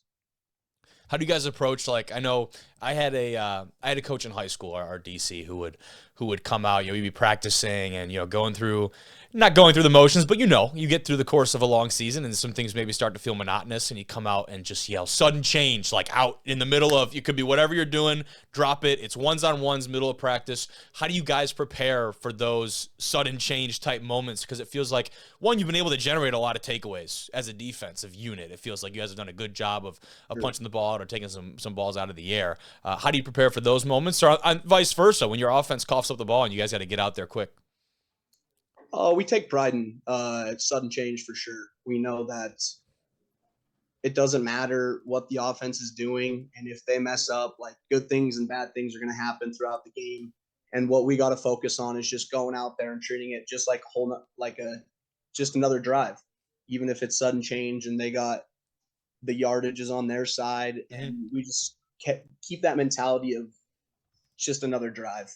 Go out there, keep doing our thing. Everybody do their 111th. And I think we've taken pride in sudden change for sure this year.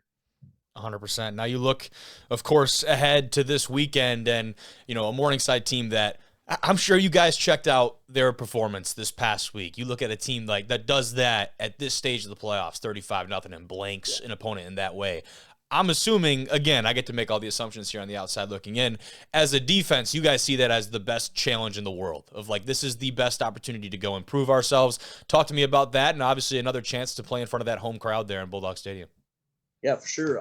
We know Morningside, it's going to be a brawl. It's going to be a good game. It's a really good, well-coached, historic program, and we're excited for the challenge. Just going to go in and, protect our home field, and it's going to be a brawl on both sides of the ball. Good and bad things are going to happen each way. We just need to stay the course and not let the highs get too high and the lows get too lows, and make sure we just stick to us and do what we do in between the lines. But it's going to be a tough physical game for sure with a really good program coming to town.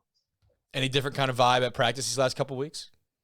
No, not really. I mean, Same it's old? kind of been that same vibe of the whole year. Definitely more of a up-tempo vibe because everybody's pumped for the playoffs and stuff and how crazy it is, and a bunch of these kids haven't been in this situation and stuff. But just getting better each day, just improving on what you need to improve on is pretty much what we're just focused on, and that keeps the vibe high at practice. Fair enough. What changes preparation-wise at this point in the year, maybe compared to earlier on in the regular season, if anything, even if it's some of the smaller details, routines, and those kind of things?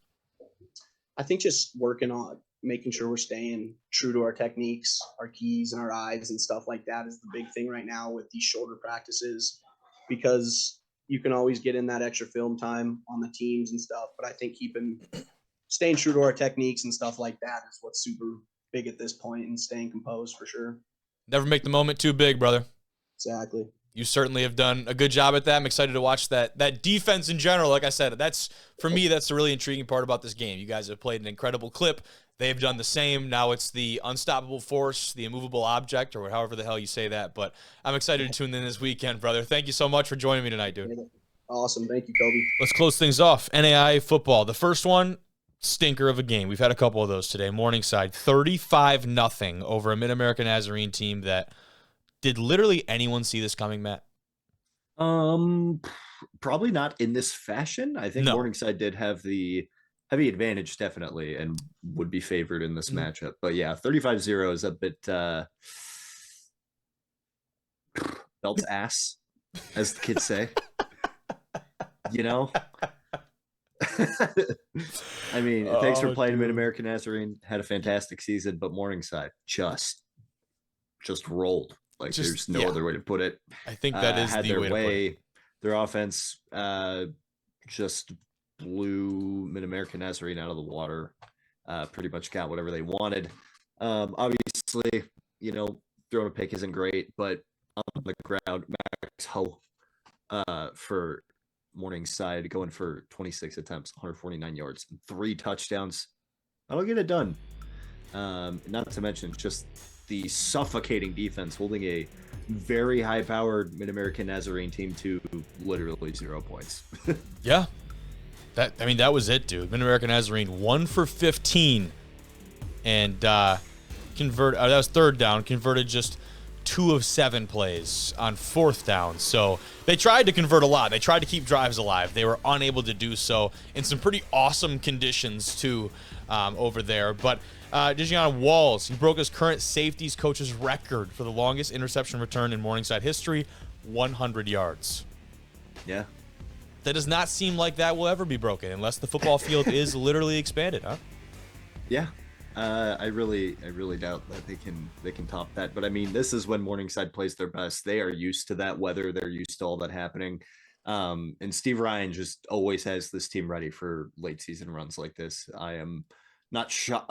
It's a shocking result, but I'm not shocked that Morningside just found a way to put the foot on the gas and get rolling in that game. As the kids say, belt to ass, foot to gas. Yeah, belt to ass, foot to gas. I love the dive into the snow after that big play, too. Jimmy and I were just talking earlier. We are like, this is where you got to start breaking out the snow angel celebration, like after the touchdown. It looked like there was too much going on in the head there to really formulate a celebration. It was probably like, holy shit, I need to get into the end zone. Like, this play is going to be ridiculous. And then, I just jump into the snow, like one of those type of moments. Yeah, I'll tell you what, man. Sioux City, Iowa, not my favorite place in the world by any means. But that stadium, I remember playing there one of my seasons at Dakota Wesleyan when we traveled there.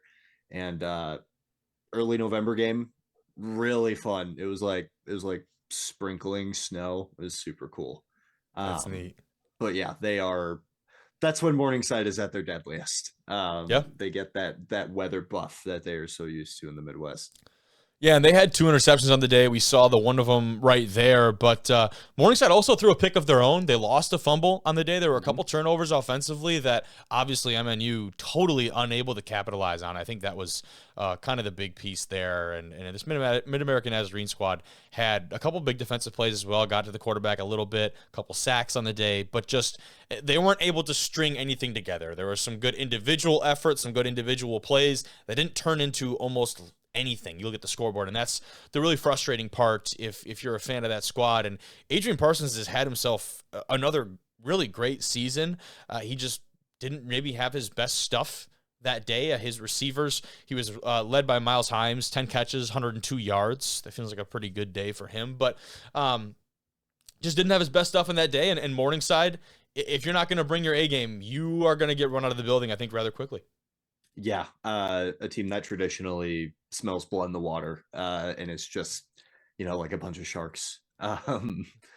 Just absolutely taking advantage of those weaknesses. So. Yep, 100%. Now, we'll move on, though. Talk about this Grandview Friends game. And this one, I think, turned out to be quite interesting. And Grandview, for the first time in a long time, did not find themselves on top early in this one, Matt. Yeah, Friends came out to play. Cavante Baker had a very, very good game, as we are used to him seeing a couple scores there in the first half for Friends as well to take the lead, which was honestly, I don't think Grandview was prepared for Friends to be ready to go from the jump, but they absolutely were. Grandview obviously scoring first, but Friends, once they got rolling, they were rolling. And it was a really fun matchup because these two teams like kind of play that slow, grindy, smash mouth, tough nose, any sort of adjective like that you'd like to use type of football. Yeah. Those are some good ones. Those are definitely some good ones. You see the fun kind of like throwback pass there on the rollout and then dip it back towards the left side. That's a neat little play design right there for the score. And they definitely had some things going for them, but like I said, it wasn't a commanding game from start to finish, a wire-to-wire victory that these guys have been used to, and it took all the way into the fourth quarter. They put together that 85-yard drive in 6 plays, which is pretty, all things considered, pretty quick drive down the field, and got the score there to get things going. Friends, though, not even then giving them the ball early on, and I think that's the tough part when you play a Friends team like this. If you cannot get them out of rhythm, we've talked about. I think it's cool. We've got proficient teams that run this option style offense at each level right now. You look at a team like Harding at the Division II level with the flex bone, Springfield College, who we had one of their fullbacks on tonight. They run that option style offense, and they had 468 yards on the ground this week in the playoffs. And then you talk about a Friends team that's playing at a very high level at the NAIA scene, and really neat to see that we have that resurgence, at all those levels. But the Vikings, they outscore the Falcons 14-0 in the second half, pitch a shutout, and clinch, move on. That's what good teams find a way, I guess, huh?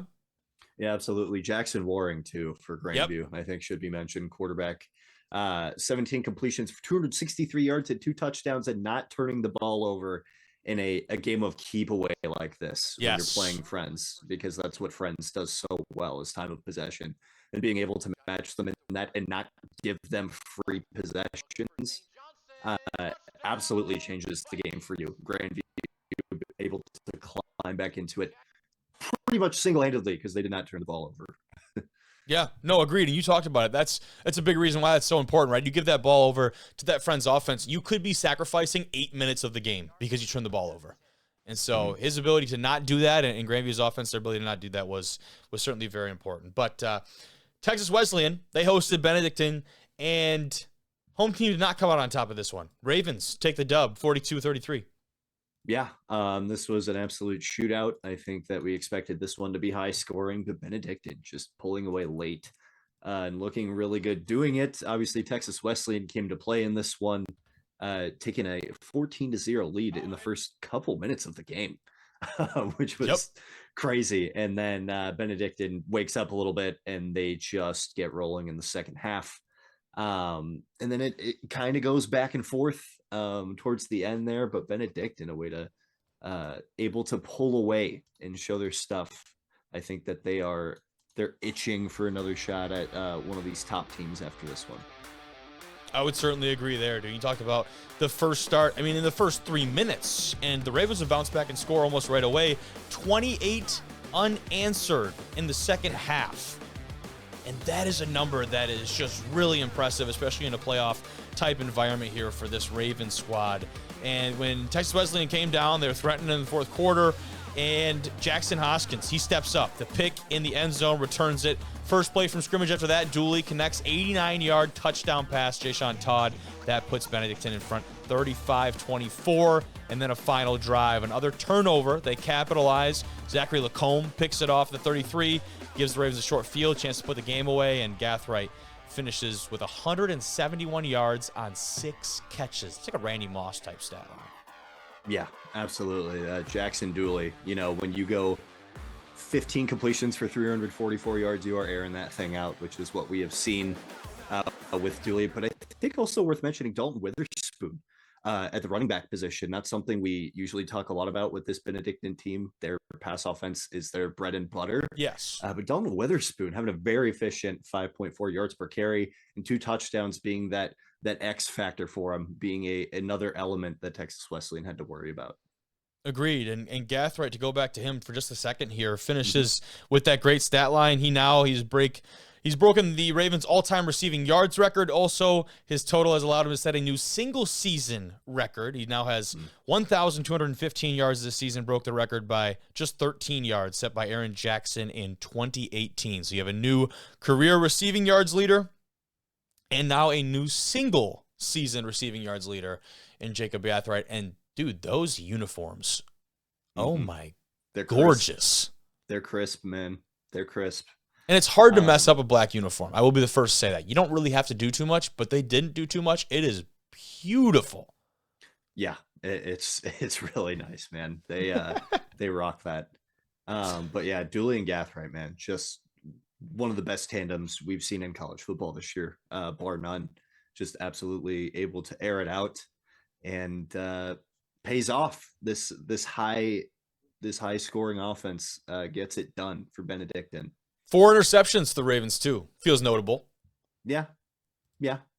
And one last note here, too, and this is something I wasn't aware of right away, but you look at this here, and this is a post from their head coach, Joel Osborne. It was about their starting punter and kickoff specialist, Cullen Bruner, and looks like he was hospitalized in the game, and I was just doing a little bit of reading, and not to, nothing about too many details, but was injured, had some scares as far as his spine and some other major portions of his body were concerned, his muscle control and ability to move different limbs. And it seems like there he is holding the thumbs up in the hospital bed. So really good news out of that camp, and happy to hear that he's okay. I did not see that during the game, and that was just something where I was scrolling, and I kind of found that when I was doing my research yesterday or earlier today or whenever that was. So T's and P's to him, and hopefully on the road to recovery. And it in the little blurb there, it said that he was most upset that he had to get his jersey cut off of him.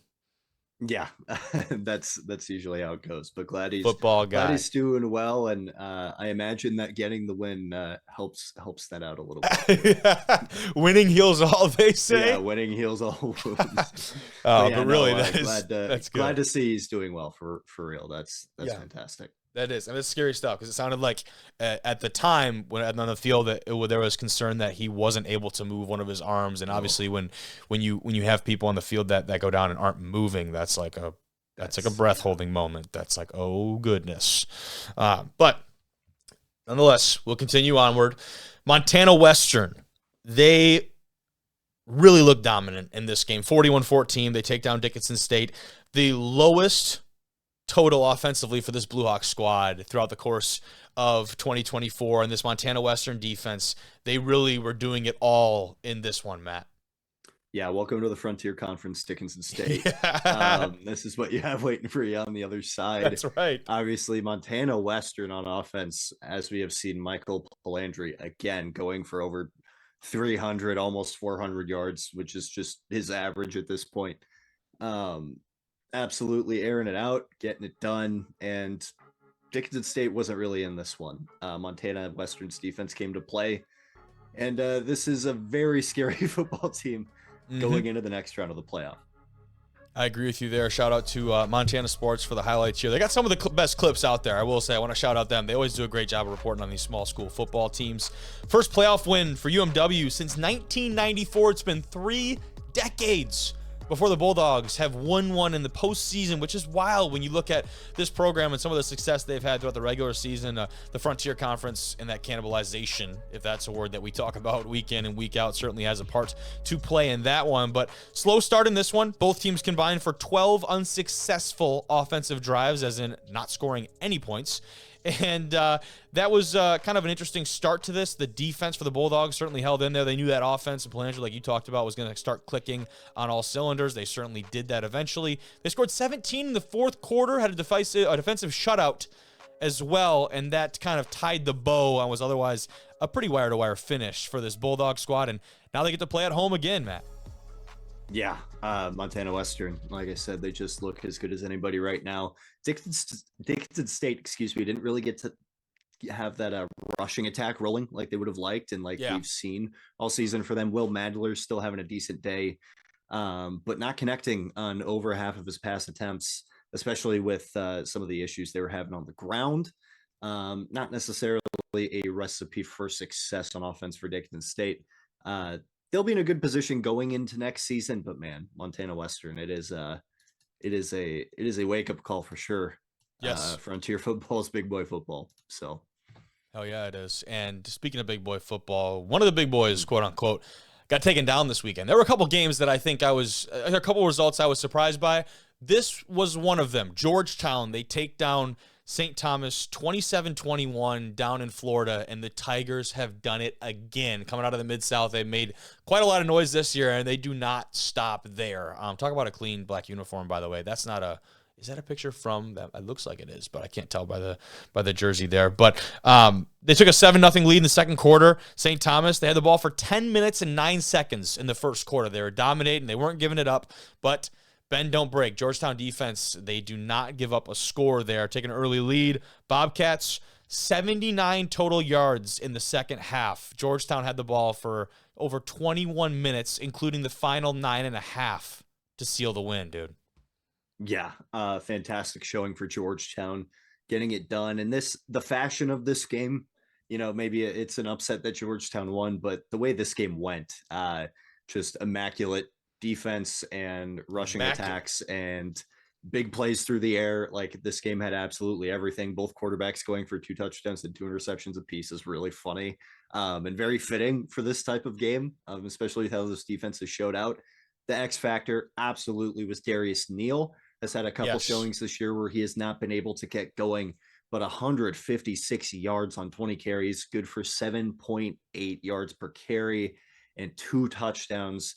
Absolutely made the difference. And Rontavious Farmer on the other side of the ball with obviously 145 yards. He still got his, but it just doesn't feel the same, right? Yeah, it doesn't quite feel the same. Darius Neal, having the slight edge there, not just on the stat sheet, but also when you see how Georgetown was able to control the ball in the second half, absolutely makes sense why the result ended the way it did. And it was fantastic matchup. Obviously, St. Thomas, Very unfortunate end of their season. It sucks that a team had to lose this game because honestly, I think both these teams just deserve to be in the next round of the playoff. But here we are, so St. Thomas definitely will be looking for next year. And if this wasn't the revenge tour, I imagine they will be back with a vengeance. So good, very good win for Georgetown. Absolutely. Cue it up. St. Thomas, they entered this one averaging over 46 points per game. That's 8th best in the NAIA. Georgetown held them under 22 points for just the second time in the Bobcats season, this 2024 campaign. And 2 turnovers through the air for that Tiger attack offensively. They were able to overcome that and a couple of their shortcomings when it came to offense. But like you said, when you possess the ball for the most part and are able to control that time possession, a lot of things will end up going your way. But let's move over. Southwestern, the Mound Builders, they take the trip to Indiana Wesleyan, and home team comes out on top of this one 24-13. And I think this kind of summarizes it here. Indiana Wesleyan, I think, was a much more heavily favored team in this contest than by the 11 points shown here in the final score. And I think their head coach, Andrew Rode, said it best. He said, quote, "We didn't play our best football, but they found a way to win as a team. And in the playoffs, that's what you got to do." Now, I'm sure his coach and their staff would like to make it a little bit less of a competitive match and maybe put away a team like that a little earlier on. Yeah, absolutely. This was a really good showing from Southwestern, honestly. A lot closer of a matchup than I thought this was going to be with the way Indiana Wesleyan had played through most of the season, and considering that Southwestern had to kind of make the climb into the playoff. But yeah, this was a fantastic matchup from start to finish. Indiana Wesleyan's defense just suffocating, not allowing points for 3 quarters. Once they settled in and figured out Southwestern's offense, they really shut it down. That they did. And you look at the breakdown there, IWU 424 yards, outgained them by almost 100, 335 of Southwestern. That defense, they held the Builders to 5 of 14 on 3rd down, 1 of 3 on 4th down. This team's been dynamic at home, and shout out the media guys over there. The guys taking care of the photo, the video, the graphics, the socials. They have been killing it, dude. I don't know if you've been noticing the socials over here from Wesleyan, man. They've been on top of it. Yeah, Indiana Wesleyan is one of the better funded football programs in the NAIA. Yep. They have incredible facilities, incredible support staff, and it shows in the content they're able to pump out like this. So kudos to them. It's definitely noticeable. I took a visit to Indiana Wesleyan. I don't know if I told you that. No kidding. Okay. Yeah. So went down there back when Coach Ekins, who is now the head coach at Tiffin, D2 Tiffin in the GMAC, he was down there as the offensive line coach. Had a funny deal where I had communicated with him before. He got a new number, and we hadn't talked in like months, and came back and texted me from a new phone number. And I was already like about to commit to Northern to come play ball, but I was like, shoot, yeah, one more visit. Like, why not? I wasn't committed to nowhere, like whatever. Was really actually blown away by the things that you said. The facilities are absolutely first class. The setup down there, they have a group that was really bought in. And this was years and years ago. The program has only gone here since then. I mean, I'm borderline washed now. This is back. My visit was probably in black and white video. You know what I mean? Yeah, for sure. Like 4:3 aspect ratio, type stuff. No, I hear you, man. I hear you. But yeah, Indiana Wesleyan, not just great facilities and great support staff, also a great football team. Like we said, just an all-around great showing from the Wildcats, and they move on. They do. Levi Tidwell had a day for himself, 9 catches, 100 yards. He's put together quite the season. The grad student out of Harrison, Ohio, I think has been someone that you saw him there in some of the highlights. He's been an all MSFA selection the last 2 years and has really started to put together a great year. So they've got some good leadership at the offensive skill positions, it seems like, over there at Indiana Wesleyan. But we'll move over to another powerhouse here. The one other team in Florida did get the job done. Kaiser, the Seahawks, take down Pikeville. And this, I was not surprised in the fact that Kaiser won, I was surprised at the fact of how well their defense performed in this one. I think was something that I would take away here. They boasted a school record 607 yards of total offense. And I think the running back room is something I'm sure we'll talk about. Burnett had himself a day. Jaden Miller over 100 yards apiece. Meisinger also back in the mix, though, for the Seahawks squad, Matt. From his workload from the game, I imagine that they are working him back in Yes. for the last couple games of the season, which they'll need. But they really handled this Pikeville team. Obviously, more of a Cinderella story from this year's playoff, being a 6-5 team getting into the playoff with an automatic bid. But this is a super high-powered Pikeville offense that even when they're losing, like they are able to get yards and score a lot of points, and Kaiser just absolutely shut that down. Pikeville was not able to build momentum like they're used to doing in their games. So it was just an easy way for the Kaiser defense. They showed up and shut it down from the jump. Pikeville obviously scored a touchdown late to get into the 20s in the point total. Yeah. But this was start to finish a Kaiser dominant win. Yeah, and you look at the statistics here from this Pikeville squad. They're averaging almost 44 points a game coming into Saturday, almost 350 yards per game through the air. Kaiser, they limit them to 286, 29 of 48 passing. They forced 2 turnovers. Justin Carcel forced a fumble and had an interception on the day. That feels pretty awesome. And the win there extends the nation's longest winning streak to 21 games. Typically, that's what happens when you win a national championship, is you start building into the next year. The vast majority of teams do not get to end on that type of winning streak. Yeah, Kaiser, they know a thing or two about getting this far in the playoff. So I think they'll be just fine. Shea Spencer looking as good as ever, obviously with 16 completions for 259 yards and 2 touchdowns. And that running back room, man, Andrew Burnett and Jaden Miller. Talking about a literal 3-headed dragon potentially when they get Meisinger back in the mix. Yeah, not to mention Shea Spencer can take off when he needs to as yes. well. So he can do it himself. It's like a 4-headed dragon. Is that like a Hydra? Is that like different territory? I don't know. Is that like Hydra status? That's what I'm saying. I think so. Cut off one head and 2 more grow in its place. 2 more grow back. Yeah, that's what it seems like with this running back group, honestly. Close it off. Montana Tech plays host to the Northwestern Eli Staters. Dude, this team makes me look so dumb. For the past 3 weeks, Northwestern has done nothing but make me look like an idiot. And I can't help but give them their flowers. Eli Stater is that guy. And not to mention, you nail a 51-yarder to win the game? Yeah. What? Yep. That was his 4th of the day, too. 4th field goal made. Yeah. Unbelievable. Yeah.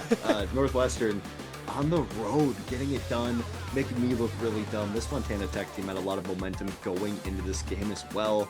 And they looked good in this game. Like, Andrew Smith was contributing, and they were scoring and keeping pace with Northwestern, and here we are with Northwestern moving on. Yeah, and I think a big part of that, Cody Mosier, 2 interceptions on the day, including one with a 38-yard return. That set up the game-winning field goal late that I'm sure we'll get to here in the tape very shortly. Connor McQuillan, he reached the end zone twice, rushed for 116 yards, caught 3 passes for 34. This Northwestern offense was about as multidimensional and explosive as we've seen from them all year. And I think, when you make a big change over at the quarterback position that we've talked about a lot with this team, it's hard to replicate that success. There's one of those interceptions right there. Hard to replicate that success, but the explosiveness that we saw from this offense, we had just not seen at this level. And here he is, Eli, from 51. Through the uprights, with probably about 3 yards to spare right there, Matt. And you see the fellow storm the field. What a hell of a win for this Northwestern squad. And it's so funny to me that Northwestern really probably feels like, rightfully so, the underdog story in this kind of situation. But they've kind of earned that in a weird way. They have that chip on their shoulder, rightfully so. And just a really statement win for this program to show them that, hey, we might have lost a dude in Gramstad, and we might have lost some other big-time contributing seniors. But, man, we're going to rebuild, and we're going to be back. And it's not going to take us a year or two. We're here now. Yeah, they found their stride. They have figured out exactly what works. The offense that wasn't able to churn and lost to Concordia earlier in the season looks completely different from what we've seen. So, yeah, congrats to the Red Raiders. I'm not bitter at all. Yeah, man, it's just an absolutely fantastic showing from both these teams. And Lander Smith, while he was able to score, like I had mentioned, only 58 yards rushing and not really a factor in the receiving game for them is definitely noteworthy there. I'm with you there. I'm with you there, dude. Now, quarterfinals, dude. We're down to 8. Some really good matchups coming this week. If you had to highlight one of these that really stands out to you, what would it be? If you really like offense, I would tap into Morningside, Montana Western. Yep. There will be a lot of points put up in that one, and it will be probably down to who has the ball last. And those are very fun games to watch. Georgetown Kaiser is going to be a gritty, grimy, disgusting football game. And in like the most endearing way I can frame it. And Northwestern Grandview, you know, usually a clash of the Titans, but like we mentioned, Northwestern is a bit of an underdog. You know, they're finding their footing, kind of building back up from the regular season that they're not used to having. So they're in an interesting position there. And Indiana Wesleyan with Benedictine is going to be another fun one. I'm curious to see how Indiana Wesleyan's defense handles Benedictine's offense. Because obviously Indiana Wesleyan shut pretty much everybody else in their path down. Benedictine has seemed to find a way to, you know, score on these good defenses. So who gives first? Dooley and the boys coming. Love it. They are, but it's a really great set of quarterfinals matchups. Yeah, absolutely. Agreed. And that's how it's supposed to be, right? You don't have teams, you know, there might have been a few here or there that kind of snuck in. They're gone, right? This is time of year that we're playing some really good ball. Everyone here deserves to be here. And from here on out, it's anyone's game, brother. But really appreciate you, Matt. Yep, absolutely.